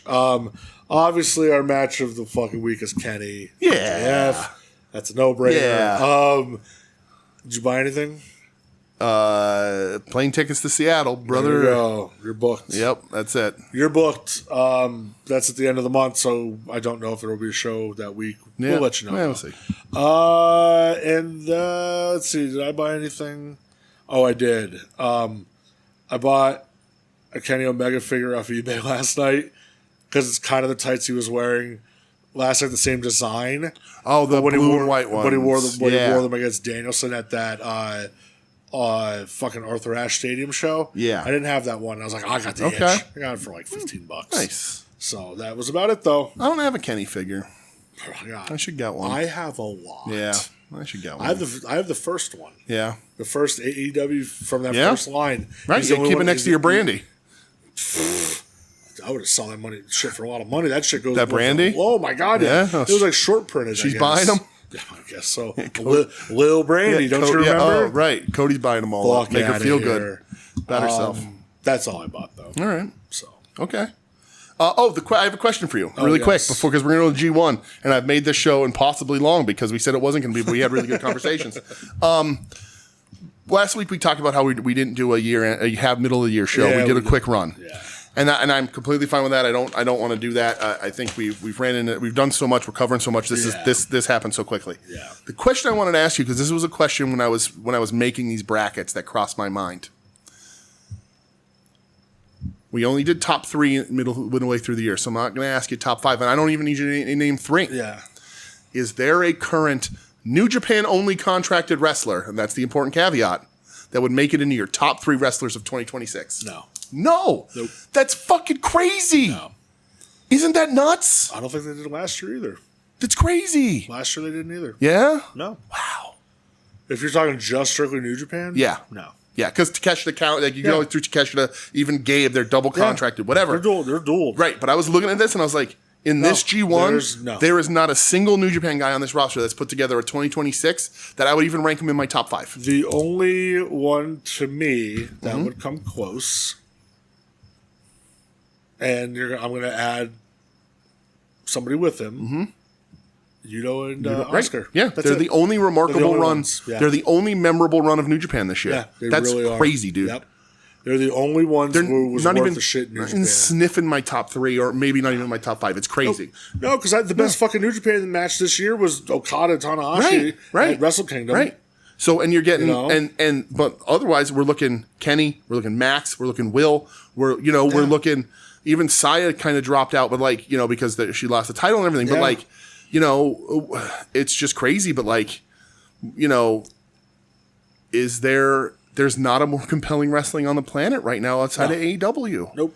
Stardom is still really, really good. Stars are good. New Japan will throw you something. I think if we were doing a people to watch, I think Suzu's going to have a really good run. Yeah. I think there's some guys, but Shane Haste. Right. Shane Haste. That was my thought. I was like, Shane Haste would be in my top 5. Shane Haste is probably, I don't know if I'll go top 5. Honorable mention. I'll go. Midway through the year, he's in my top 5. He'd be in my top 5, not my top 3. How shocking his run has been. You know? 3 fucking bangers. Or 2 title bangers, 3. Well, win and 2 defenses. So, yeah. All right. I just wanted to see if we were on the same page. No, I agree with you 100%. All right. Everybody, thanks for listening. If this is where you stop, completely understandable. If G1's not your thing, you don't want to hear us squeeze language out of Michelle because she does not understand what she's doing because she does not watch wrestling. But she'll tell you all about that. Oh yeah. But so we're gonna do everything here, and then if you leave, then you leave. If you don't, stick around. Thanks for listening to the whole thing. Again, you'll get all the instructions about bracket fill-outs at the end. But thanks for listening. This has been We Need Wrestling. Find us online at We Need Wrestling. You can email the show, we need wrestling @gmail.com. That's really important if you're going to fill out your brackets. Yes. I'll say it here too. The brackets screwed us. We didn't know who was going to be totally in these blocks until Monday. Yep. The first show is Saturday in Chicago, and then you have a week off. If you want to fill out the brackets, but you're having a hard time, or you don't have enough time, and you need another week, fill out for that first day. We'll list it. The dates are on there. I'll list them out. Fill it out for the first day. Send it to us with just that, and you'll be in. Then you could fill the rest out. Yeah. If you don't fill the rest out, you're going to end with whatever your score was on that first week. Like previous years, there will be a prize for you at the end of it, whoever wins. Something will happen to somebody You can ask in Marcus. some way. Yes. You can ask Tim. Right. Don't ask Michelle. She didn't want anything. No, she said nothing. She just wanted the joy of beating wrestling fans That's all it was. off of vibes. That's right. Strict So vibes. we need wrestling at Gmail, at we need wrestling, DM, email, whatever you want. If I know you can text it to one of us, any of those things. Yeah. Get it into Brett's hands one way or the other because Yes. he's the official tracker. I will We try. mentioned that too. I'm trying to hammer this home. Track the shit out of this, but yes, get it. If you don't want to send it to DJ, send it to Yes.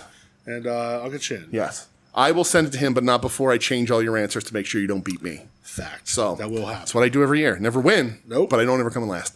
Listen, if you ain't cheating, you ain't trying. That's right. What the hell are you doing it for? We're a proud member of the soon-to-be named network at STBN Network on social media. Soon-to-be-named network.tumblr.com, where all the shows will be compiled by Joe. Final Wrestling Place, At Odds with Wrestling, Longbox Heroes After Dark, etc., etc., etc., etc. We will be back next week with the first night of the G1, which is going to be stacked in Chicago. Live from Chicago. But until then, either goodbye or Good night. Bang. It's not what I was going to say, but all right. All right, we're here. What everyone's waited for. The third annual? Second? Fourth? Fourth. This is the fourth, yeah. Wow.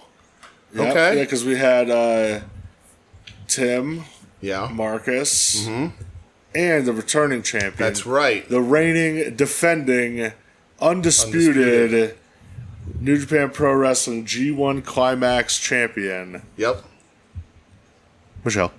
Yeah, that's right. Can you be called the Royal Rumbler in your official capacity here, even though it has nothing to do with the Royal Rumble? Yes. Okay. The Royal Rumbler. It's a title. All right. The EVP of Sodas.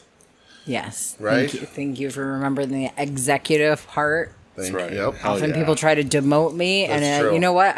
I work fucking hard for that title. right. It's true. I'm not Goddamn gonna give right. it up. Absolutely. I agree. So this is the thing we do every year. If this is your first time, we go through the G1 bracket, A block, B block, and usually Brett and I have ours picked, but New Japan has really messed with us this year. They sure have. We didn't know the last two entrants until 3 days ago because of play-in matches. So now we know. So Sunday or Saturday's the first show? Yeah, so is it Saturday into Sunday or is it Friday morning into Saturday for us? It's just Saturday because it's in Chicago. Oh, right. Fuck, it's in Chicago. So it's a little fucky. So It is. that starts July 11th, Yeah. this Saturday, Chicago, Illinois. And then I don't think the next event is held until July 18th. It's a week later. So here's So what this fucks with things a little bit. here's what I will say. If you're out there and you want to fill out a bracket and you want to spend a little more time, fill out the Chicago section of it. Fill out whatever matches are on the first show in Chicago. Yeah. And submit it. And then fill out the rest and submit that before the next week. Yeah. And we'll allow you to play. That's fine. You just have to submit those first picks, just so we know that you did it. So you're not like, oh, I did perfect on the first night in Chicago. And if you don't want to fill one out because Yeah. you're afraid to lose to me, that also makes sense. Because listen.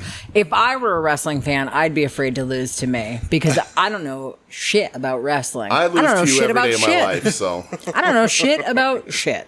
I don't know shit about fuck. I don't know fucking shit about fuck all. So All right. So we're all doing it live. Fuck it, we'll do it live. Oh, yeah. Fuck it, we're doing it live. Michelle doesn't even get that reference. Nope. She I don't said know. it. Nope. I don't know what it means. I just said You it because just- it was fun. You just made a lot of people real happy. All right, well, This fucking sucks. Fuck it. The whole thing sucks. Hey, put out that cigarette. So we're gonna start with the A block. Oh, fuck it. Fuck it. I think I remember there's a promo where that happens. Yes. Because me and Gene goes, we're doing it live. That's right. Right? Is that what happens? Correct. See, I fucking know. You guys make me watch a lot of bullshit wrestling. So, Stockholm so we should syndrome clarify right that there. too. Michelle will not be watching any of the G1. Nope. No, this is okay. First of all, let's just go through Yeah. the points here. This is wrestling I've never watched in my life. Mm-hmm. Never watched. I mean, I've probably seen maybe a New Japan match Maybe. as I'm watching. Yeah. Or I'm walking through the room and Sure. DJ's watching You've it. But watched Kenny Omega versus Kazuchika Okada that time when DJ went to a concert. And I made you and Tatum watch it. oh, okay, yes, I do that remember. was New So I've Japan. watched at least one Yeah, New yeah. Japan match. One of the best. The The best, maybe. But neither of those Yeah. guys are in this. There's actually not an American in this tournament for the first time in a while. Yeah. And then what I need Yeah. to always give this disclaimer at the beginning for anybody new is this is not a bit. I hate wrestling. When everything's a bit, Michelle, nothing's a bit. That's true. I don't know what that means. That's fine. I've never seen this person Yeah, in my it's life. not I don't no. respect that. There's no American. There's American contracted workers in Takeshita, but there is no American talent. Wow. What a fucking pool. Nobody, no AEW specific. Everybody else, anybody who is AEW is dual contracted. So it is in line with New Japan storyline, and I think professionally trying to pull back a little bit, pull back in on themselves, prove that they could do it. I'm not convinced that they can. We'll see. I think this is lining up to be a prove it G1 for a lot of people in here and for the company as a whole. It's going to be interesting. No Tanahashi, like, you know, a lot of the old guard not in this one. Understandably. Yeah. So I could've Yeah, I agree. I would have rather fully agree. Totally. I would have rather That's at what I least was Tai going to Chi, say. Taichi should be in this. but it is what it is. Tai Was Chi. Naito in last year's? Or was No, Naito gone Naito by was then? gone He was already. gone by then? I don't remember how long. Tanahashi was last year because it was his last, Okay. All right. last run. Okay. So let's get started with our picks. Sure. I didn't even think about who's winning. I have no idea. I'm just running. Let's get climax. It's a weird. It's a weird one. We're all going to climax. We're all going to climax. Listen, I don't have a great record. Let's maybe not. Some may I climax can get. faster Hold on. than No, others. I can okay? get. Hold on. Yikes. I don't know where this is going, I can't but- do the. I can't do the Wii. All right, all But I right. can do the me. All right. You know what? Let's just move on, boys. There is no lion team, but there is a me in that There is. motherfucker. Right, but there is a team in meat pies. I don't know. There is some meat in team. That's true. So I have no idea. I didn't even think I was going to win. I think this is a really weird influx G1. Anybody can win at any moment. Yeah, I don't have much to go off of. No, so we're running and gunning. Weird. We're It's weird. Shooting from the Weird. hip. Fucking crazy. Shooting from the hip on this one. I didn't even know this was happening until today. That's not true. I asked you last night. That's right. That's true. I lied. I'm a liar. I forgot time. So we're gonna start. We're starting top of the A block. which is Takeshita going down. I will read all the picks. You guys can make your picks accordingly, etc., etc. Who's Takeshita? I feel like he's the most famous one. That's Takeshita. Oh yeah, I know him. He's in AEW. He was New Japan champion, IWGP champion for Tim. I don't know what that means. He's currently New Japan World Television champion. Ooh, that is fancy. Which means when he's defending that title, all right, the matches you guys are right. You guys are right. Yeah, the title belts do skew my opinion. So because I saw that, and I was like, he's gonna win it all. The TV title. That's the look of a winner. He's a god, apparently. He is. Okay, he's a winner. This is Tim's favorite wrestler. So does that sway you one way or the other? I don't know. I don't have any opinions about So- that. Tim makes choices. I don't know if they're good or bad. Sorry, Tim. It's just because I don't know. I know what they are. I don't know anything about wrestling. So this belt. Tim's choices could be great. They could be awful. I don't fucking know. They could be either of those things. So the thing about this belt, though, really quick, it's a mid-card belt, and his matches are only of a. I don't know what the fuck that's fine. mid-card means. 15-minute time I just saw limit her brain matches. shake. When she's on this, when he's wrestling with this, it's 15-minute time limits. It's not the world This title. is too much It's like information. 4 I down. like that he painted his nails. Okay. That's Okay. where I'm. So This is where. Takeshita, Yeah, I the like Golden Boy, Takeshita. He's won it the last golden year. boy. No. made it to the finals last year. Oh, that's. Or no.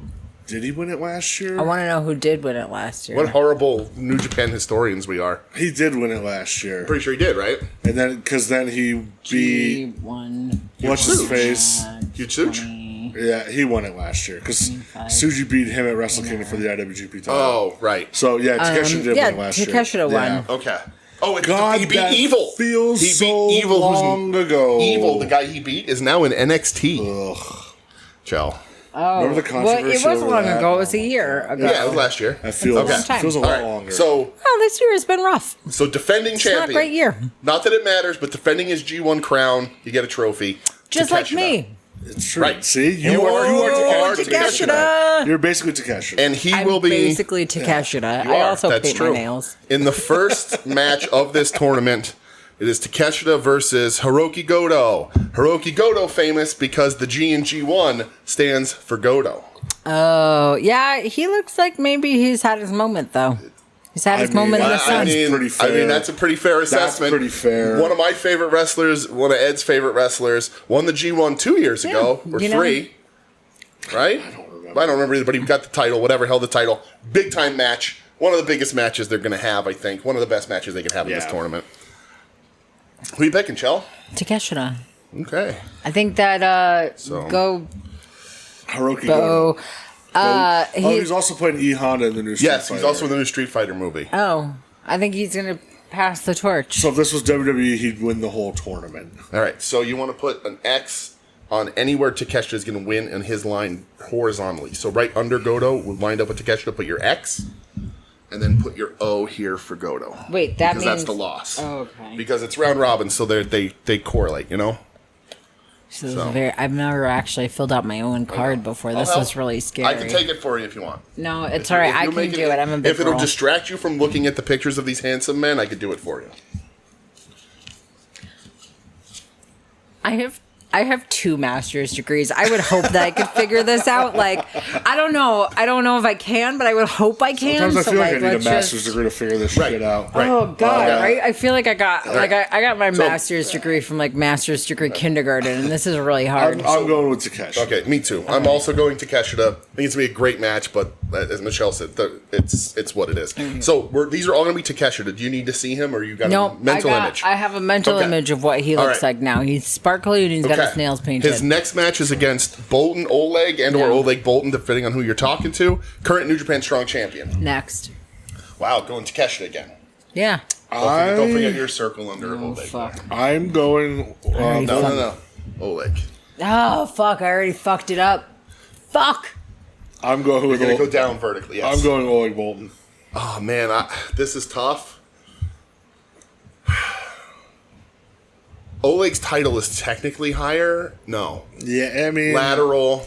It's a heavyweight. It's the main event title in the company he's in. but only, Kinda, but States. only in the States. That's tough. Yeah, I don't like his hat. I love his hat. He's from Kazakhstan, Yeah. right?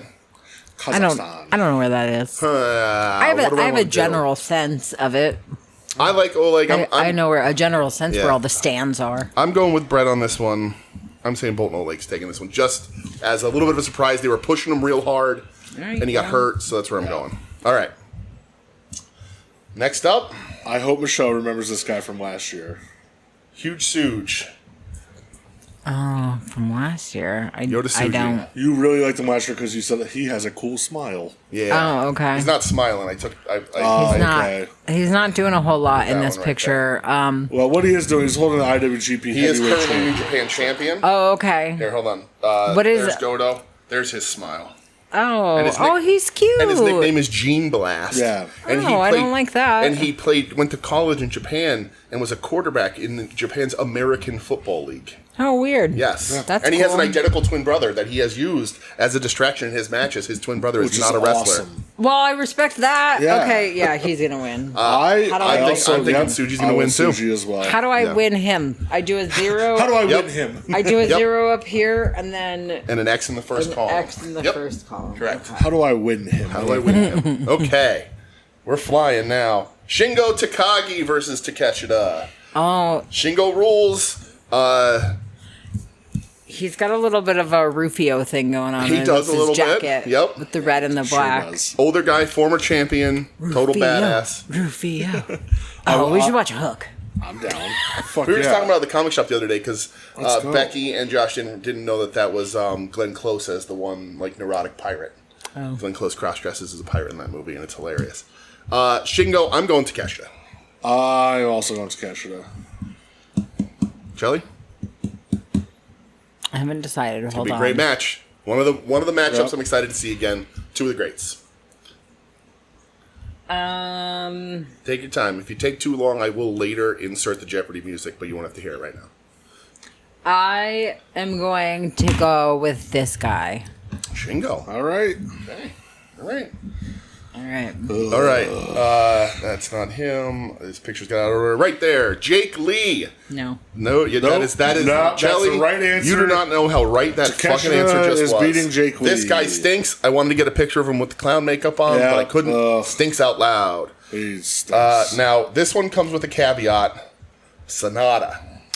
Oh. Sonata looks fancy as fuck in this outfit. Yeah, he does. This is, Brett will agree, fancy as fuck. It's Very like fashionable. it's like an evening gown. It is. Yeah. But here's the I'm thing. super into that. But here's the thing I have to tell you in all fairness. Former Okay. champion, used to really love Sonata. Revealed a few months ago that when he was New Japan champion, he didn't really have the use of his one arm because of nerve pinching, and still kind of doesn't. So just take that as you will. Okay. Still a popular guy, not as popular as he once was, but like as great as he looks, he does have the injured arm. He's kinda, wearing sorta. an evening gown, though. Yes. He's going to win some matches, but not this one. Yep. I agree with that. I'm going to Takeshita. Yep, Takeshita. All right. Then we're going the Great Khan. Do you remember the Great Okan? Vaguely. Crawls. He saved the girl from kidnapping, or from the lady from getting I kidnapped. remember that Pancakes. story. Yeah, I and then love, went and had her bought her pancakes until the cops came. I love that story. Yes. He's really into like porn stars Yeah. too. He hangs out with okay. Japanese Well, porn good for stars a lot. him. Yeah. Yeah. Yeah. That's great. Yeah. Okay. Oh, shit. This is hard. It is. I needed to see Takeshita again. I'm sorry. Don't apologize. No, it's Takeshita. It's always going to be Takeshita. Yeah. I agree completely. Now we're going to. This is a hard one. This is a hard one for everybody. This is Yudo Ice. First G1, just came off being longest reigning tag champs for people in their first reign ever. Brett's current dude. He says Bomba Clot. I love Yudo Ice so much. His gimmick is that he's like a Japanese gangster rap guy. Like Yeah. he says Bomba Clot and he has an iced out grill. And he's with a big tall white guy you'll see in the other block. He always says, "Let's get high, Yeah. and stay high." And then Yeah. so he rules. For biggest singles challenge of his life. This is like he's the one that I'm going to be the most confused about the whole tournament. I'm going to Takeshita. I chose Takeshita because I understood very little of what you said. fine. You know what? Fuck it. I'm going with a draw. I'm going to Takeshita because it's early. Fuck, I It's forgot early about in there, draws. and I think Yudo. They're going to do the story where Yudo, because it's his first like real big singles thing, he's going to ramp up and finish really strong. but take a couple losses early. And then the last one of Takeshida's matches right there, Roihei Oiwa with his blonde mullet. No. Okay. I am going Oiwa. I'm going to go Takeshita. Okay. Takeshita for me is going to end with 13 points. Okay. That Yuto Ice draw. Yep. I went to high school with a girl whose first name was Oiwa. Oh, really? Yeah. Wow, that's interesting. I have Takeshita at 12. She was Chinese, not Japanese. Shelly, you want to count up your... Every X is 2. 2, 4, 6, 8, 10, 12, 14. 14. So we're all right in the Ballpark, line. yeah. Right in the Pretty ballpark. I like it. Okay. So you won't be seeing Takeshita again. Okay. But so now we're going on to... I remember him, though. Okay. All right.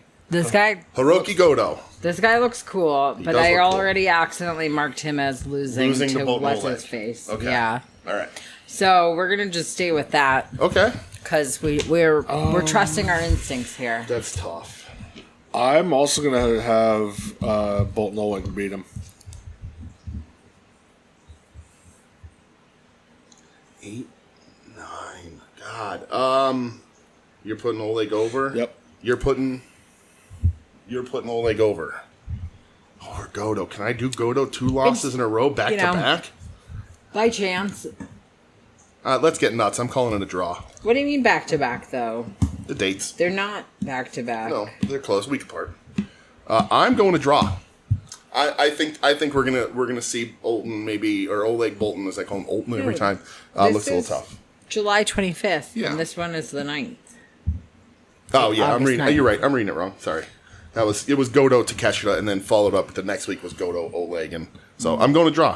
Let's get nuts. You want to get nuts? Let's get nuts. All right. You good? You're good with Goto, Cho. You remember? You're locked in on this man. Mm-hmm. Okay. Mm-hmm. I All am. right. So then we're going to Huge Suge. I am taking Suge. Suge Goto. God, that's tough. Yeah, Goto. I can't tell if Goto's going to be in the old man I think the losing match position. is going to fucking rock. Yeah, but you know what I mean. Like, do they want Goto another showing, or is he going to be like the older guys in the past, where it's like I'm going to have good wins, but I'm not going to be. I'm winding out of these a little bit. Yeah. I'm going to stick with Suji as well. I don't actually know what I did. Let me see. Well, yeah, and then you just go the opposite. Yeah, right there. Who's winning that match? Can I see your thing, please? We're on Goto Suji. Goto Suji. You have Goto winning. That's what I wanted. Okay, then you're You're all set, Joe. I think that's what I That's wanted. fine. I don't know. That's fine. All right. I turned into I'm definitely not winning this year. I turned into an idiot. You gave me the paper and now I'm stupid. You'll be all right.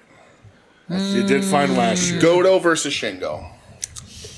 Again, another old guard. That's This going one's to tough. fucking bang. All right. I know I led with this saying the G1's a little weird Dude, this there's a year. lot of- There's going to be a lot of good bangers. I just don't know who they're going to... I meant more who they're going to pick. Who they're going with. I'm going to go Goto in that one. Me too. Okay. Oh, I Yep. didn't. I did the opposite of you guys. Okay. You're going Shingo? Shingo. I think so. Yes. Yep. Rock and roll. I was a lot more confident about this last year. Jake Lee. I don't like him. Jake Lee has to win something. He does, And but it it's not feels going like to be they're about going to this give guy. him a big one somewhere. No. Oh, I don't know. I'm going Jake Lee. Oh, God, that sucks for Goto. Listen, it just, yeah. Okay. I love don't- Goto. Goto's going to be a middle of the pack guy. Yeah. I don't like anything about this man. I'm putting him over Jake Lee. Goto over Jake Oh, Lee. I can't. hope. I fucking I hope just and pray. If it comes down to the one pick and it's between Brett and I, and that's the pick that wins it for Brett, more than happy. Yeah, I don't know. I don't know. Yep. Goto Sonata, that is the fancy man in red. That I'm giving to Goto. That I'm also going with Goto.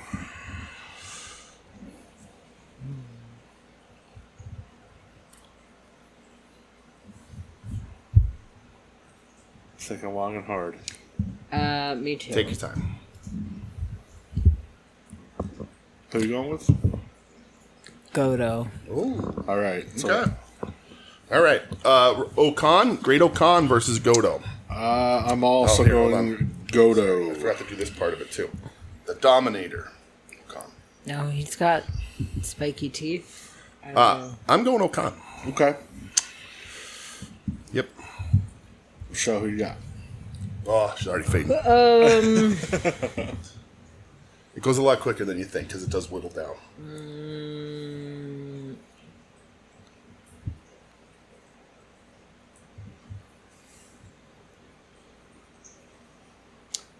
I'm gonna say Okan. Okay. I like it. All right. Yudo Ice. Godo Yudo Ice.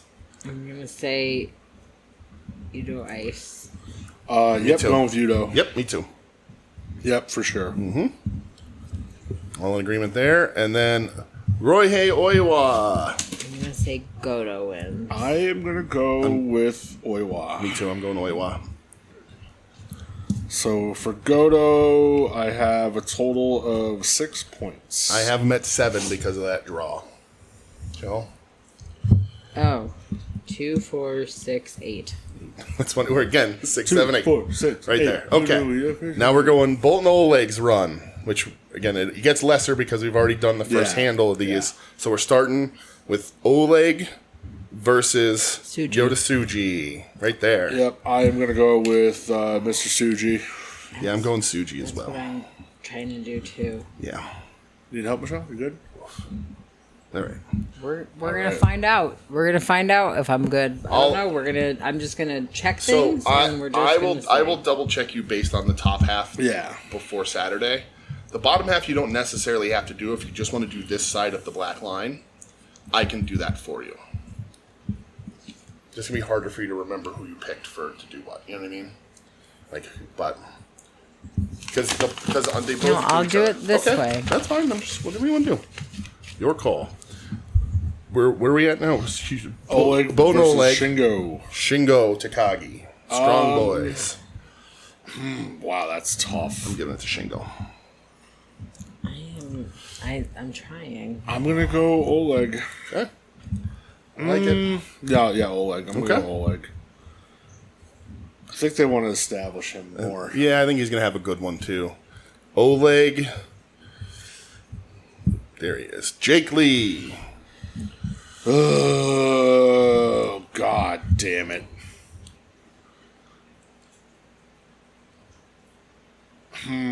Oh, God, that's hard. I'm gonna go. I'm going I Oleg. fucking hate this. I'm going Jake Lee. He's going to win a bunch. They like him. I just can't fathom why, so I just can't bring myself to really pick it. But in this one, I'm going Oleg.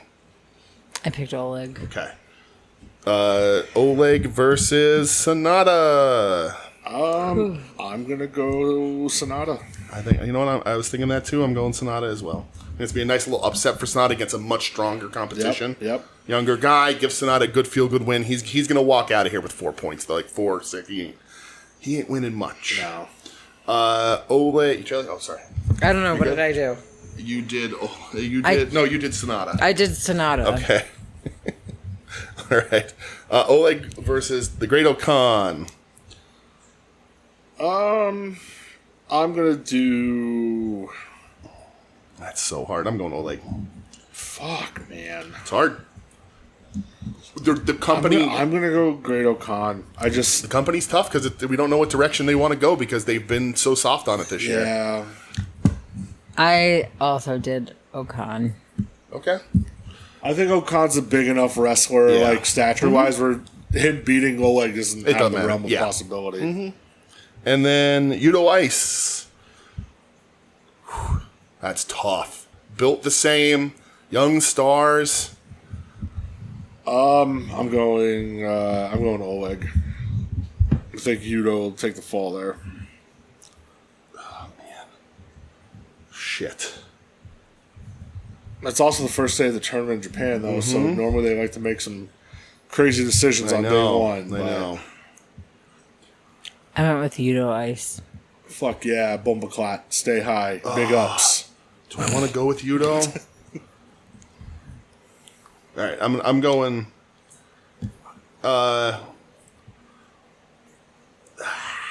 Yeah, Yudo Ice. All right. And then the last one, Roihei Oiwa. The motherfucking grip, baby. grip. I'm going with Roihei Oiwa. Yes, this man's name is the grip. Oleg. Okay. Oleg, for me, ends with 8 points. I'm going Oleg over Oiwa.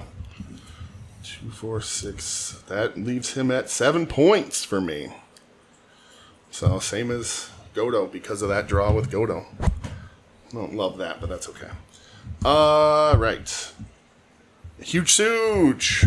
Suji's run. Oh boy, this Suji Current versus champion. Shingo. Yep. Stablemates. Wait, who's Shingo? He's the one Rufio. Rufio. Motherfucker. Oh.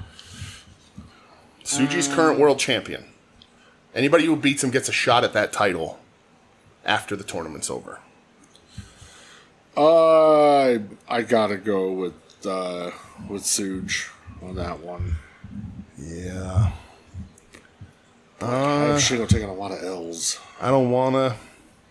Yeah, but I'm going Suge. I think it's the right call.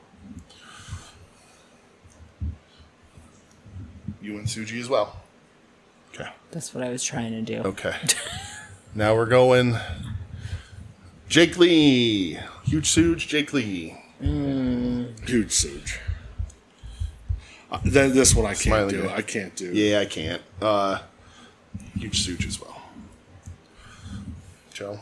I did that too, but I don't have this motherfucker winning anything so far. Yeah, well. But I don't like him. He looks either. dorky. I don't have him win anything either, so he stinks. Huge Suge Sonata is the big red man. I went Sonata. Wow. I think Sonata gets the upset here. Yeah, giving him a title shot. Yep.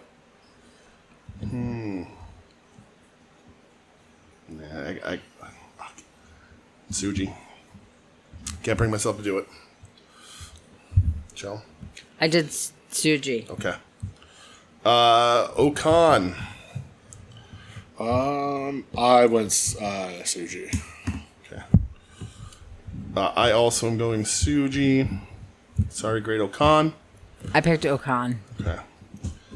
And then we are looking at Yudo Ice. I'm going Yudo. I think they're going to want to see if they have something like they think they do and get him a title shot in between now and Wrestle Kingdom. I'm going to go Suji. Okay. I think Champ just got to get some Okay. W's. And then I also went Oiwa. with Suji. Oiwa. I apparently have a very soft spot for Oiwa. I'm going Oiwa. I'm going Oiwa as well. I think those are the two guys the that upset. want cool little title shot potentials. Shelly? I also picked him. Okay. Cool. I have Suji ending with 14. Me too. I have him ending with 12. Okay. All right. Nice. All right. Okay. Now we're on to Rufio, Chell, Shingo Takagi. Shingo. Hell of a wrestler. Starting off, because we did his other ones already, Jake Lee. Yep. I'm going Shingo. I'm going here. Shingo because, but Jake Lee needs a win, right? I know, that's how I'm feeling about him too, because I don't have him winning anything yet. I've given Jake Lee his upsets on my end All right. already. Yeah, I'll give Jake Lee the upset here. I'll play that game. I'm going to pick Shingo. Okay. I like it. Good pick. All right. Shingo versus Sonata. Former friends. Yeah. I'm going to go Shingo. I'm going Shingo. Oh, Shingo Takagi. I'm going to go Shingo too. Shingo, sorry. You're okay. I'm mumbling. Shingo Great Okan. I'm going to go... What's the Great Okan called in here? The Dominator. Yeah. Does Shingo have a nickname? The Dragon, probably. Rampage Dragon. Yeah. Yeah. I'll go Shingo on this one. I, too, am going Shingo. Sure. Same. Okay. Yudo Ice. Yudo. I have Yudo Ice beating Shingo. Okay. I am going to have Shingo beat Yudo Ice. Why not? I also did that. Okay. And then the last one of Shingo's run, Roihei Oiwa. I went with Shingo. I'm going to go Oiwa. I went with Oiwa. Okay. All right, so I have Shingo ending with 8 points. Me too. Just different ways. Just different ways, yeah. I have ending with 14 points. What? I don't know how that happened, but I did. You're a big believer in Shingo. Wow. That's insane. Okay. Okay. I don't know what I'm doing. I support it. I Yeah, support Hey, that's fine. Shingo hey, rules. what do I know about No, the wrestling? Shingo rules. If Probably that's enough to win I don't- last year's tournament. right I now. don't know whether there's Michelle's going to be so doing much judgment here. Takeshi and Shingo. I'm no Judge Judy over here, okay, girl? Who'd you pick over Shingo and Take? You picked Take? Yeah. Yeah. So right now, no, you have Shingo. Oh. Yeah, so right now you have Shingo winning the A block with Take in second place. I don't think that's a bad pick at all. It's brave, but I don't think it could go any way. All right. Are we on Jake Lee's run? Oh boy. Okay. Yeah. You need I to don't see- have him winning anything All right. so far. Jake Lee Sonata. Ugh. Can I go with the ring explodes? Yeah, right? I'm gonna give it to. Fuck. I'm gonna give it to Jake Lee. I'm gonna go. I don't wanna, but I'm doing I'm it. gonna go Sonata on this Okay. one. I'm also going Sonata. All right. Jake Lee, the Great Okan. I'll go. Are they in United Empire together? They are. I'll go Jake Lee. Okay. I think it's gonna go a 20-minute draw with these. Oh, I also chose. Should I put a Jake Lee. 20-minute just to put it in the ether? A 20-minute Great Okan Jake Lee draw. if that happens, I swear to God, I'm doing it. I'm counting that as a draw, just in case. Just sticking it to the wall like a thought project. Jake Lee, Yudo Ice. I'm going Yuto Ice. Joe. I picked Jake Jake Lee. Okay. And then Roihei Oiwa. Jake Lee. I picked Oiwa. I'm going. I am also going. I'm with also picking Oiwa. So my Jake Lee, 2, 4, 6 points. 5 points. 4 points. Good. That's why you should be in the fucking basement. Ugh. All right, everybody's got to start watching your win-losses. They really matter when we get down this low because I got a couple dudes that are way too beefed up for their own good. Yeah. So we're on Sonata. Everybody loves Sonata. Looks wonderful in the big red. Sonata, Great Okan. I'm gonna go Great Okan. I'm going Sonata. Shelly? Do you see pictures? No. Okay. Thank you. No, I'm philosophizing in my head about old people. I think Sonata will win. Okay. Sonata, Yudo Ice. Bomba Clot. Bomba Clot. I am gonna go with.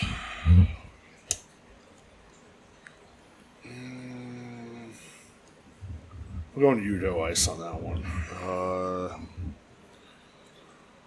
I also picked Yudo Ice. Yeah, I'm going to pick Yudo Ice over Sonata. I didn't want to go that way initially, but when I see my other wins-losses, I'm like, I think that's the way I pin myself into that corner. This is where I normally make edits and stuff, but we're doing it live on the show, and I like it. Fuck it. Fuck it, we'll do it live. Dash Michelle. Sonata Oiwa. God, I'm like in love with Oiwa, apparently. Yeah. I'm going to Oiwa. I also had Oiwa winning. Sonata also ends with 6 points. I'm putting Sonata over Oiwa. I have Sonata with 6 points. Look at us. Sonata 2, 4, 6 points. Sonata friends. Yep, I also have him at 6. Hell yeah. So there you go. All right. The Great Okan. Great Okan Yuto Yudo Ice.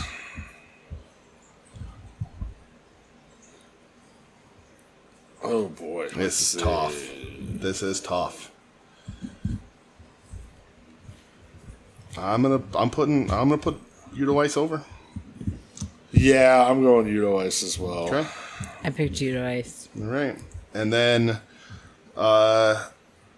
Oiwa, Great Okan. I'm gonna go Great Okan. I'm gonna go Great Okan as well. A little bit of an upset there. Let's see, so Okan, That's what I did too. Okay. Okan also ending with 6 points. My Great Okan ends with 5. Mine somehow has 8. Okay. You? Okay, and then the last match of the whole A block. Oiwa, Ryudo Ice versus Roihei Oiwa. I'm gonna go. I'm gonna go with a draw. Okay. I went with Yudo Ice. Shit. I don't know why. I have no reason. I just did it. I'm going Oiwa. Doing it. All right, so I have Yudo Ice ending with 12 points, and Oiwa ending with 11 points. I have backed myself into a horrible corner, putting both Oiwa and Yudo Ice both finishing with 12. So, out of A block, my champion is Tsuji, Me too. and my runner-up is Takeshita. Okay, so you can write them on the back if you want. My winner is... I could do these for you, Joe. My A block winner is Tsuji, and my A block runner-up is Oiwa. And it breaks a three-way tie. Yeah. I think that's how that works. If I calculated that tie, do you want me to... Oh, well, Joe, you have Takeshita and... Who's your other 14 there? Shingo. Shingo. Okay. And you have Shingo beating Takeshita. So you have in your A1 is Shingo. And in your A2 is Takeshita. I ended up not having Takeshita going on. Wow. That was not how I thought. Going into this, I thought I was going to have Takeshita win. Or, well, at least make it this far. Yeah. But not repeating. But I think the world title loss, immediately a TV title, shows that they're a little... less interested in him as being a split contractor. That's where I'm going to go. I think I'm going to be wrong, but we'll see what happens. All right. B block. That was also my opinion. It's like we share one brain. You picked Takeshita though. Yeah, I don't know. Yeah, man. It's like, shit and stuff. Yeah. It's like I opened my mouth and the words that I was going to say come out of DJ's mouth. Yeah. Only I picked different. Proud of you, Michelle. You're doing great. All right, B block. You have all the pictures for those. Do you want me to? We do have pink pants here. Okay. No, I can handle it. All right. So that is Shooter Umino, son of head referee, former Death Rider, former friend of John Moxley, most recently jumped out. Former adopted son of John Moxley and Miss Renee. And hands down, worst Tokyo Dome main event of all time. Against the Heat Stroke? Yeah, Heat Storm? old Heat Stroke himself. Yuya Uemura. Yuya Uemura. I am going to go with Yuya. Oh, you got Yuya up there. Okay. Oh, man, that's so tough. Shooter has looked good recently. I'm going Yuya. Now, keep in mind, Shooter just lost that global title. That's true. Did just lose the global title. Very true. So he doesn't. No belts. No belt power for him. That's true. That's true. No belt power. I'm going Uemura. Michelle?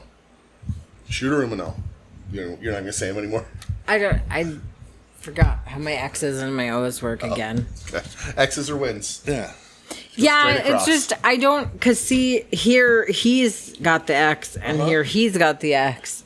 So it confuses me. I can't remember if the wins go with the top person or the side person. Horizontally. I know you say that, but like, okay, what I'm going to do then is I'm going to write the word winner over here. Okay. And maybe that'll help me. That's not right. Yeah, because this person, I don't know. Oh. I don't fucking know. I mean, what do the I do? winners What do I can know go about anywhere. sports? So, here, how about this? Instead of X's and O's, what if you write W as an L? No, I mean I get the X and the O part. I just get confused about with whether who? the horizontal or the vertical person is the winner. Okay, well, but so here's what I'm telling you though. You don't have to worry about do you below see that how black I'm line. looking Yes. down at this person? But you don't have to look It doesn't at the bottom half. help me. It does. No, it does You not. don't. I can X all these out. You don't have to write anything below this diagonal black line. You don't have to bother writing any of that because what's above it is going to fill out the rest of it. Stop it. Okay. Umino versus Drilla Maloney. Let's see. I'm gonna go with the Shooter Man. Oh god, that's tough because they like Drilla, but he's a heavyweight now? Yeah. They might like him, but I don't. I went with Umino. They might like him, but I sure don't. Yeah, I'm gonna go Shooter. Drilla's just not there yet. Zack Sabre Jr. Does not currently have a belt, Joe. Going with ZSJ. Yeah, I'm going ZSJ as well. I mean, he's going to have to win something, so I'll pick him here. I don't like the look of him. I love that. I don't like his stupid guile hair in this one. He's a British fella. Yeah. Shooter Umino, Callum Newman, the former Will cosplay. It sounds like a lot of white people tough. down here. Yeah, there's white people. I said no There's like Americans. a lot of them. I'm afraid of Americans. Afraid of the world. We should certainly stop going all over and telling people how to do things. I'm going to go with Shooter on this, and I'm going to put the caveat on Newman. Okay. He's coming off that shoulder injury. Yeah. And I think that's going to be a big Okay. plot line throughout the tournament. All right, I'm giving it to Newman just because I think he's up there, but that's a good point. I already wrote it down before you made your point. That's okay. Already wrote it down. I picked Umino, but I'm afraid that it is because Brett influenced me. Oh, no. I'm a bad influence. I'm sorry. Shooter Umino, Ren Narita. Why Ren Narita's even in this goddamn thing over a guy like Tai Chi, I don't understand. I'm giving that to Shooter Umino. I'm going Ren Narita. Okay. Because they're going to give him fucking wins, That's and true. it's just going to make me sick. That is true. Gabe Kidd, Shooter Umino. Oh, we didn't pick Ren Narita yet. Go ahead. Sorry. That's okay. You can skip me, I Nope, guess. I don't want to skip you.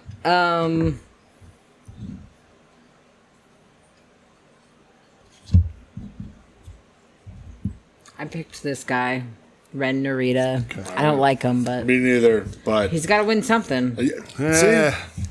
That's right, Michelle. Oh, no. All right, Shooter Umino, Gabe Kidd. Michelle, you need to bring up Gabe Kidd I'm going to go Shooter. to get the title shot back. Yeah. This guy Strictly for the title This shot. guy just beat Shooter Umino for his title last week. Yeah. Oh. I don't know if what picture you're looking at. It might be There's a whole outdated. bunch. There's one of Gabriel Kidd where he had hair. Oh, boy. He looks more like that first picture, the first and second one there. I just saw they put up a thing today side by side. He lost like Yeah. 18 pounds That's crazy. over the past month. Yeah. And that's why he's so fucking Also in shredded AEW, now. but can't get over there because of visa issues right now because Yeah. he's an Australian fella, right? Or is he, No, is he English. British? He's English too? I don't know. They don't make He's no an difference. Englishman. Jelly, where you going? He a Brit abroad. Oh, okay, It says there you right go. there. I picked Gabe Gabe Kidd. Kidd. Okay. Ah, man. You know what? I'm going to be cute. I'm being cute in this one. I'm going to draw. Okay. Yeah. That's not a bad... I'm going to be cute. Hey, they're having a rivalry Yeah, right now. they really That's are. not a bad call. Shooter Umino Hinare, the fucking madman. Who could have a really big... He could have a big G1, not the real madman. Yeah. The real madman, not the point to his head madman. The point to his head when his skull split open madman. I'm bleed out Yeah. on live television, madman. Yeah. I'm going to go Hinare. I think Inari can have a big G1. I think he's going to fucking overpower Yeah. Umino. Yep. I, too, am going to go Hinari. Yes, that's a real face tattoo. Yeah. Was he Maori, I think? Yeah. That's what it looks like. He's Maori. I'm gonna pick.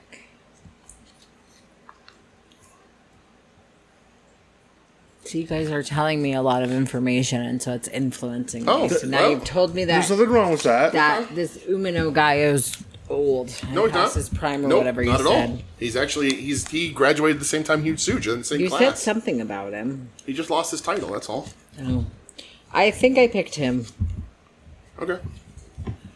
Aaron Wolf. Boy, this is another one that's going to confuse All me. right, what a are they going to lot. do with Wolf? Because the one match he had finally outside Yeah. of the fucking... Yep. I can't even think of them right now. House House of Torture? Yeah. It was really good. I'm going Shooter. I'm going to go with the Wolf Man. Okay. Hara, hara, hara. He's a judoka or judoka. Yeah, he like Olympic gold medalist. Yeah. Like, legit. Jelly, you're Bad going with. motherfucker. Umino. Okay. And the last one, Oscar. This is Yuto Ice's tag partner. He's like 6'10". He's a big German fella. I'm going shooter. I'm also gonna go shooter. I picked this big guy to win solely because I felt like I needed more O's in this round. That's a fair strategy because I have too many X's for Umino. But I have 8 total. I have 9. I have 10. Okay, right lined up. Shit. All right. Now we are on to Yuya Yamura. Right here. You can look at him right here, Chill. You don't even have to bring him up. No, you can bring up his opponents, though. It's the guy with the mohawk. Heat Storm. Okay? First up, Drilla Maloney. I went with Drilla. I think Drilla gets a dub here. Man, Drilla can have a good G1, but he is undersized coming up, and I still think... Does he look more like this, or does he look more like this? His haircut, actually, right there. That's his more recent... I was looking more at his abs and steroid use. Way more cut now than he was in that first picture, yeah. He bulked up, though. He used to be a junior heavyweight, now he's a big-time heavyweight, so... Okay. Just had a good couple matches on AEW for the first time. Who are you going with, Joe? Who's the other guy? Yuya Yamura, right there. Yamura. I think I'm going... Wait, hold on. Yamura... Okay. All right. I'm gonna go Drilla. I guess I'm going Drilla. I don't love it, but that's what I'm doing. You picked, Shell? Brett, you picked? Yep. Oh, good. All right. Yuya Yamura, Zack Sabre Jr. I went with ZSJ. I am also going ZSJ. I don't think it's time for the kid to get a win over Sabre. Not over Sabre. Yeah. Well, now I feel like I've just switched mine. You don't have to switch anything. This is your pick. You don't have to be like us. Listen. You give your reasoning. We're giving ours. I know, but you won last year. We've never even won. We never even came close. Yeah. We always lose. All right. Well, I did the X up. You're the defending champ. You have the knowledge. Yeah. I don't have any knowledge. Well, you won last year, so you did something. Can't even fill out the paper. I picked this. I don't know who I picked. Is that an X? Yeah. And you picked Yuya Yamura over Zack Sabre Jr. You picked this guy. Yeah.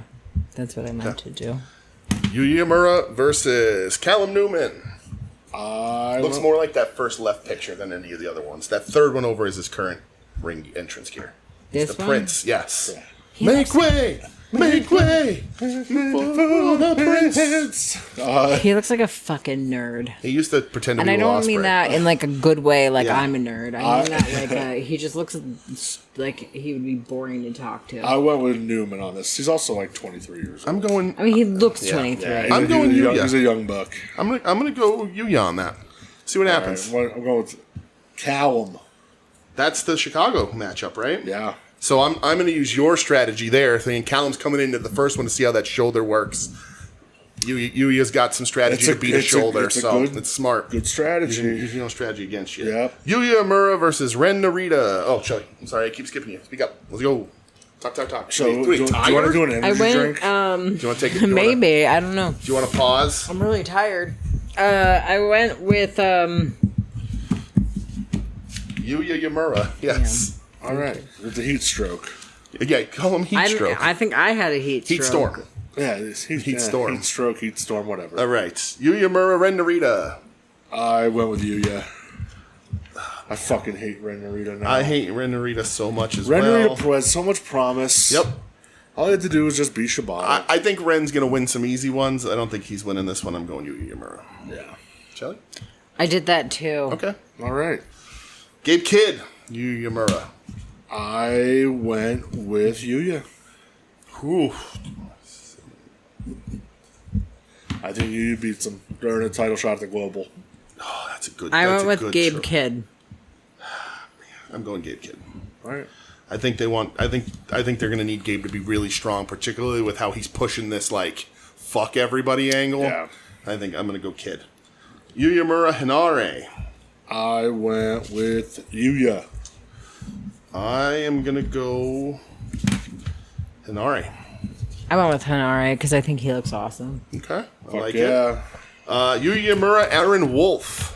I went with the Wolfman. Okay. Um, I'm going Yuya. that's also what I did. All right.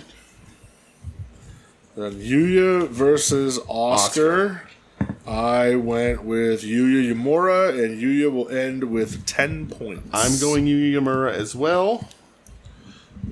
2, 4, 6, and we'll end with 10 points. There you go. I went with this big guy and 10 points. Okay. Look at that. We're all pretty set on you, just completely different ways. Yeah. All right, Drilla Maloney. Oh boy. Right there. There he is there. 44 Caliber is his nickname, apparently. Yeah. Is he 44 years old? Nope. Relatively young man. I'm about to be 44 years old. That's not true. It is true. All right. Drilla versus Zack Sabre Jr. Give him that Zach. Yeah, I went with Zach as well. Zach's got to take some L's at some point, but I just don't think it's right here. No. Well, now you said all that, and now I. Well, no, you do your own thing. You don't listen to us. Yeah, we don't know shit about nothing. The audience is listening to us. You don't listen to us. I know, but you're saying a lot of.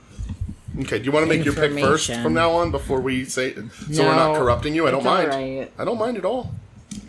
Okay. We'll see if I guess we'll see if I lose, it's because wrestling knowledge means nothing, and vibes was the better way to go. I think you winning last year means that. Yeah. that it means It's all about, nothing. it's all Right, about I mean, vibes. but Yeah. that's how it should be. But like now this year, if you're gonna tell me like, but why- I but we're not- feel like I'm not- I'm going a little bit more But you shouldn't. I'm on not trying. wrestling knowledge. Neither of us are trying to convince you No, or anything. oh, We're yeah, just I'm not trying to I know, convince you but of once anything. I know the information, it's Okay. just going. I'm using it. Drilla Maloney. I'm using the Callum Newman. resources that are available to me. All right. I like that. Drilla And Maloney. I'm Callum putting them Newman. in this paper, often wrong. Drilla Callum. Yeah. Michelle, you want to go first? I'm gonna have Drilla win because I didn't have him win any yet. All right. I went with Callum. I went Callum as well. Yeah, I think that's the Callum's going to have to get some wins somewhere too. Drilla Ren Narita. Drilla. I'm going Ren Narita. I went with the Drilla Man. That's going to be my first Ren Narita win. Sorry, Drilla. Drilla Gabe Kidd, former friends. Yeah, I almost considered a draw, but I'm going with Gabe here. I'm going Drilla. I think this is going to be an upset because they're buddies and it gets them a little friendly. While Gabe's still over there, he can wrestle Sure. his buddy and Yeah. Shelly. I went with Drilla. Okay. But really, I think I'm just doing a pattern thing here. Okay, that's fine too. Have fun with it. that. Drilla Maloney Hinare.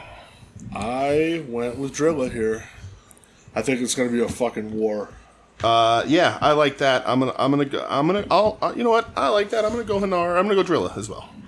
Hinari has face tattoos. Drilla has neck tattoos. True. Let's fucking make Yep. it happen.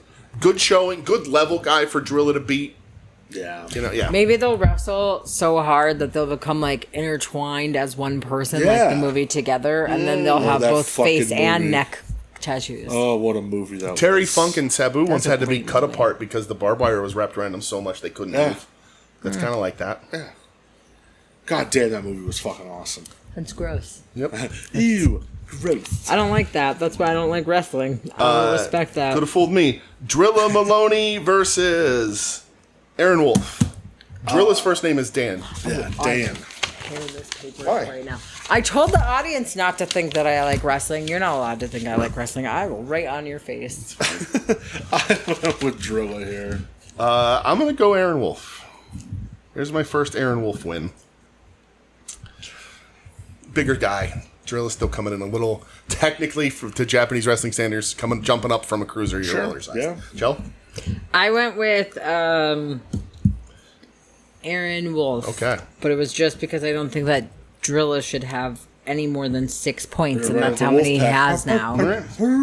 And then big old Oscar versus Drilla. Yeah, I went with Oscar. I'm going here. Oscar as well. For the exact reason you said about size. I Size. think he's just too. He's too big. He's going to get some wins based on size alone. It's going to be the shit kickers that beat him up. Otherwise, if you're undersized, he's just going to stomp on you. Yeah. That's how I feel. Jelly? I went with The big guy. Oscar. All right. I got 6 for Drilla. Me too. Ooh. I have 8. You got 8? Yeah. For Drilla. Yes. Okay. That was Drilla. We're on to Zack Sabre Jr. About halfway through, Joe. All right. So Zack Sabre Jr., Callum Newman. Yes. Do you see these guys, Joe, or are you good? I'm good. You sure? I went with Newman. I think Newman gets the win. Oh, yeah. You know what? I'm going to give it to Newman, too, because I got Sabre running pretty good so far. So I'm going to go Callum Newman. I went with Newman just because he had to win something. Okay. That's great. You know what? Sometimes, Joe, that is New Japan's strategy as well. I think for some of these guys, I think they're put in there and they're just like, well, they can't go zeros. Yeah. You know, Some guys should go because like there's no Yano. Yano would be like a consistent 2. Yeah. But all right, Zack Sabre Jr. Ren Narita. That's an easy Sabre for me. Yep. Same. The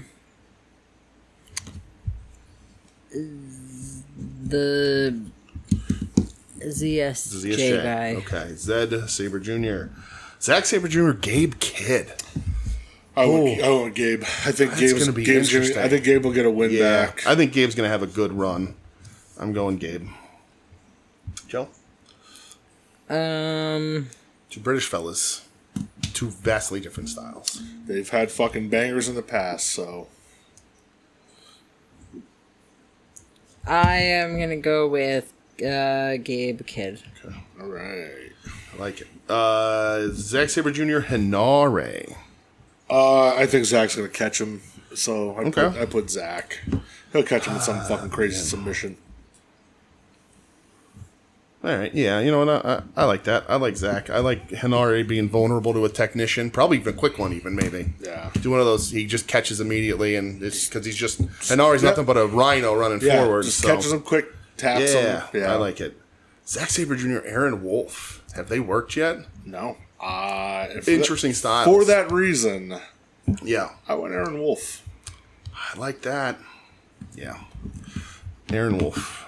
I think Wolf gets a big upset here. All right, I like it. I'm going with you there. I'll pick the wolf guy. Yeah. Clap for the Wolf Man. And the last one for Zack Sabre Jr. versus this big boy Oscar. I went Oscar. I think Oscar beats him. I'm going Sabre. I think Sabre ties them up. I think this is the one where the size is at a disadvantage because he's a little too leave himself open a little too much. Yeah, that puts me with Sabre 8 points. I have Sabre at 12. Looks like I'm thinking maybe they're going to let Sabre have a pretty good year. Sabre. Yeah. How about you, Michelle? 8. Okay. All right. Callum Newman. Yep. Callum Newman. Yeah. Ren Narita. Yes. Wow. I'm gonna go Newman on that one. Me too. Yeah.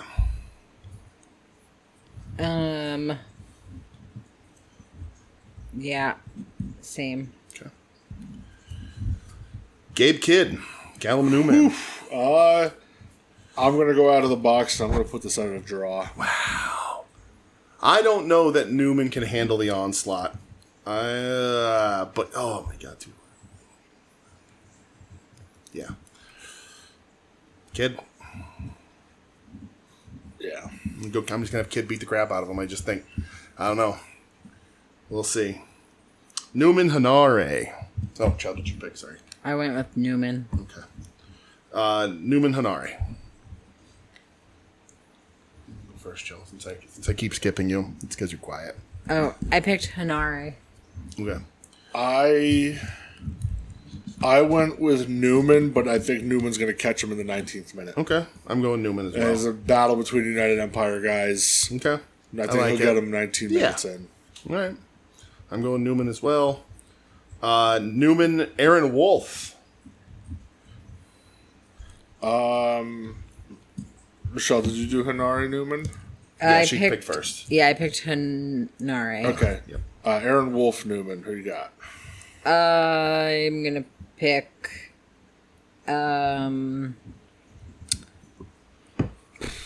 I'm going to pick Newman. Okay. I'm also going there, Callum Newman over Aaron Wolf. The Wolf Man.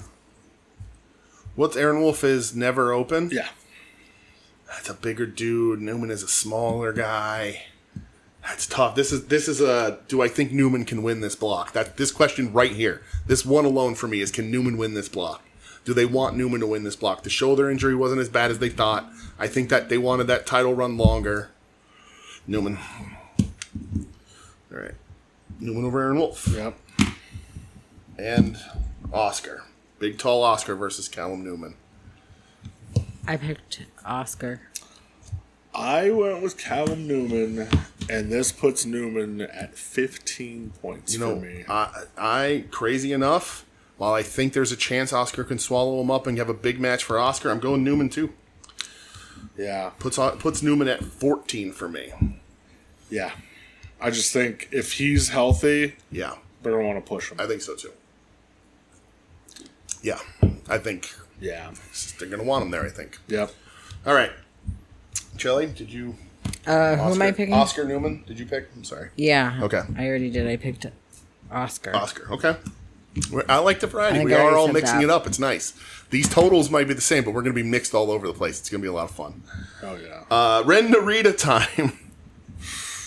I have him with one win so far. So we're going to read a Gabe Kidd. Yeah, that's Gabe. That's Gabe Kidd. That's Gabe all fucking day. Shelly? Do you pictures? Gabe Kidd. Do you pictures? Are you okay? No, I'm good. You remember him? Okay.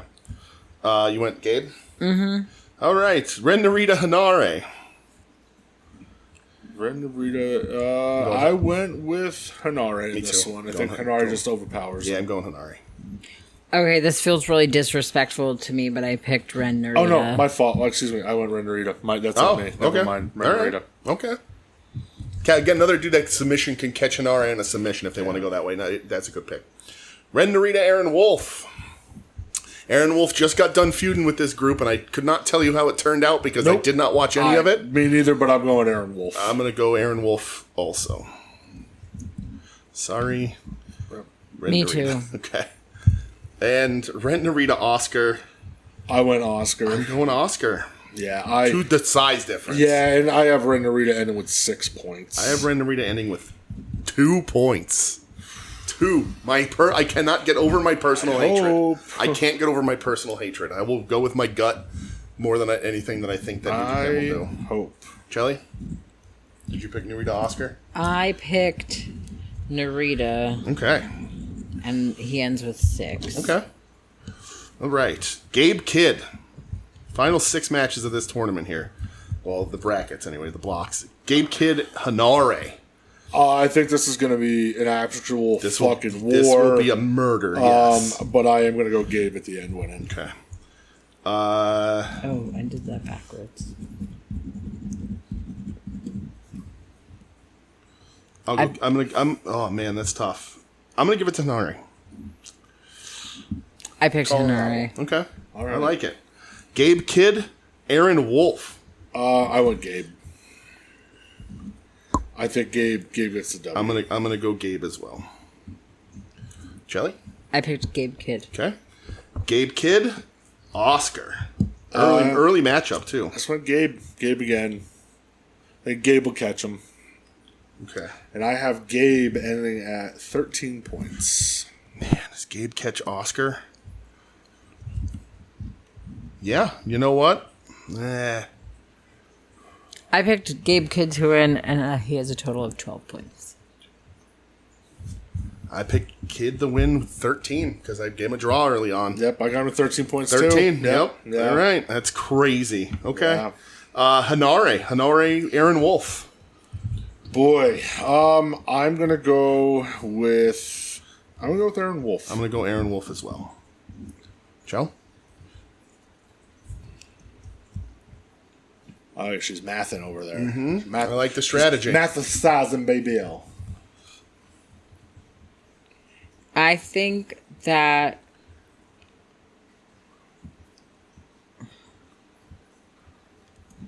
Hanare. Okay. Great, perfect pick. I think Hanare could have a breakout. That's the thing. Any of these guys are positioned for a breakout. Hanare, Oscar. I am going with Oscar. I'm going Oscar as well. I also went with And Oscar. I have Hanare ending with 2 points. Okay. I think you're going to get a lot of bangers out of him, Yeah. but I don't think he's going to get a lot of I have him wins. ending with 8. Somehow I ended up with 12, but whatever. Hey, All right. And then the last one, right? Wolf Oscar. That's all we have. yeah, let's see. I'm going Oscar. I'm going to go with Aaron Wolf. Okay. I think they're going to give him a strong showing because they really believe in him. Mm-hmm. So I'm going to have him ending his G1 with 12 points. Okay. Wolf. Yep. I have him also at 8. And I have Oscar at 8. I have Oscar with 8. What do you have Wolf and Oscar ending with, Michelle? Wolf at 8 and Oscar at 10. Okay. All right, so My B block, I have Callum Newman winning in my B1. my B1. And in my B2, I have Gabe Kidd. So that's very funny. Same. Is it? Yep. I have Newman winning the B block, Gabe runner up. Okay. All right. Chelly has... Oh, she's got a tie. Ooh, Right? So, You got 2 12s. So tiebreakers Wow. go based on what head to head. Uh-huh. Was this a circle or an X first? It's 2, 4, 6, 8, 10, 12. This is 0 now. Okay. So you have tied with 12, both Gabe Kidd and Hanare. With Hanare having the So tiebreaker. Hanari would advance. All right. I don't feel super confident about that. Hey, but- I wrote these for you. Hanare and Kidd? Yeah. Sorry, these are in pink. My apologies. It's okay. Pink and purple go well They together. do. Okay. So we're done with the blocks. That's Barbie colors right See there. where they line up. right. But in my semifinals are Huge Suge versus Gabe Kidd, which makes a ton of sense. Same. And I got there accidentally. I literally have the same.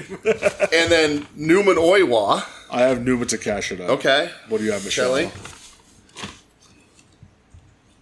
Which one am I reading? Shingo. The first. Oh, the Shingo and Gabe Kidd. Yes. And then your other one is? Hanare And Takeshita. Takeshita. Okay. These are cool finals. Suji Gabe that's gonna be a fucking Yeah. that's tough because they were friends. Mm-hmm. They've been cool with each other, and I think it's just gonna come down to respect. But does Suji make the finals with the world heavyweight title? Yes. Or does Gabe get to the finals? Do I fill this in? Yep. Yep. God Winner of damn. the first one, winner of the second one. I'm picking Suji over Kid to make it to the I finals. think I'm gonna go Suji as because well. I didn't plan this because we did this live. I didn't do any pre-thought. Me neither. But for me, with Newman in the other one, I think the finals are the rematch from the match where he got injured because they're going to want to run that back and correct the ship because Newman wasn't supposed to lose that title there. That was an audible. So I have Newman beating Takeshita to Okay. go to the finals as well. Michelle, what do you have for your wins here? Okay. So you have Shingo Gabe. Who wins that? Who wins? Kid. And then Hanari Takeshita. Takeshita. Oh my God, Gabe Takeshita. Good, Matt. Oh, That's my God. listen. There's a story there too. Uh-huh. Gabe got hurt in the G1 last year Yep. because of Takeshita. The story's there, Michelle. See, so- you pay attention to the You booking. did. Look at that. You booked to a storyline Look at that's that. actually happening Look right now. at that. Who wins? Please don't tell people that. Takeshita. Oh, you have Takeshi to win All right, the so whole you know, thing. Takeshi's going back to back. Okay. You asked me this 3 months I ago, can't and I believe- say no fucking I way. can't believe I'm saying the same thing. Callum Newman. Callum Newman. Callum Newman wins the fucking G1 this year. You know why? Youngest IWGP. Yep. And he didn't get his run. They're going to want to give him a little more Youngest accolades. guy, probably to win the G1 now too. And then when he wins the G1, he has a program with Osprey in somewhere in the middle, or I don't know. I don't even think he has to yet. not yet, but eventually somewhere. I wonder if wins they're- the title. Do AEW champ versus IWGP champ. But I wonder if they're going to do Newman Tsuji in October like they've been doing Right. at King of Pro Wrestling. So let me throw this out there. Since this seems to be laid out as a pretty straightforward New Japan simple semifinals. What if they get to the finals and they announce it's Tsuji Newman and they announce that the finals are for the title? That'd be crazy. I mean, that's where they throw the curveball instead of like having buys and this and that and the other thing. They throw the twist there. They've never done it before, and it's a rematch from just a few months ago that ended. That would certainly be something interesting. Be crazy. It would be crazy. It would light a fire in a company that seems flameless. It would be crazy. So, I have Gabe's toned down the Madman shit, but he's really shit talking Tanahashi. Oh, I watched. And he called him fat boy. He spit on him. Yeah, dude. But yeah, listen. You and me, it's going to be down to points like it always is. Not pre-planned, none of that. Fucked up. Share a brain. We talk about it all the time. Man. It's a little different because we both. It's a little different. We both have kids, but I have Oiwa. I have Oiwa in a really big position, which is funny because I like that because my initial position was Take going to semifinals but not winning. Yeah. So I like that it's a little different, so that we're at least a slight bit different there. But we're gonna be real close again. This is crazy. Neck and neck. But Chelly, you won last year. That's so funny. You literally built a storyline that could happen. And last year. We were like, I don't know, that seems like a weird everything, Chell, and she won, so.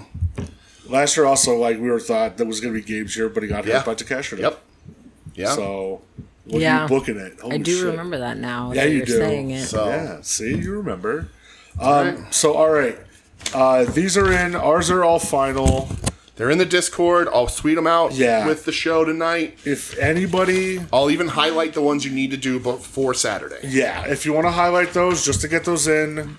Yep. And then we'll... Just shoot a picture to one of us, the email, we need wrestling email, Gmail. DM, doesn't matter. Right. You want to text it to me, I'll keep track of it.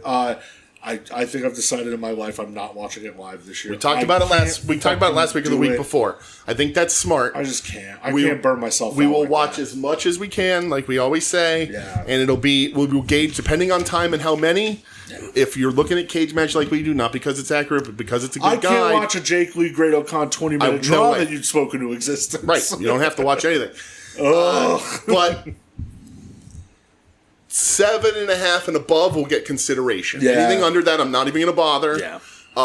Unless it's like something really skewed and there's a bunch of 10s and then a bunch of 4s or some shit and it's people I like. Yeah. But if we go to a week and it's like 9 fucking 7.5s, then I'm moving that up to 8 and I ain't watching any of them. Yeah. So, 100%. But we'll take pictures, we'll post so you know we're not cheating either.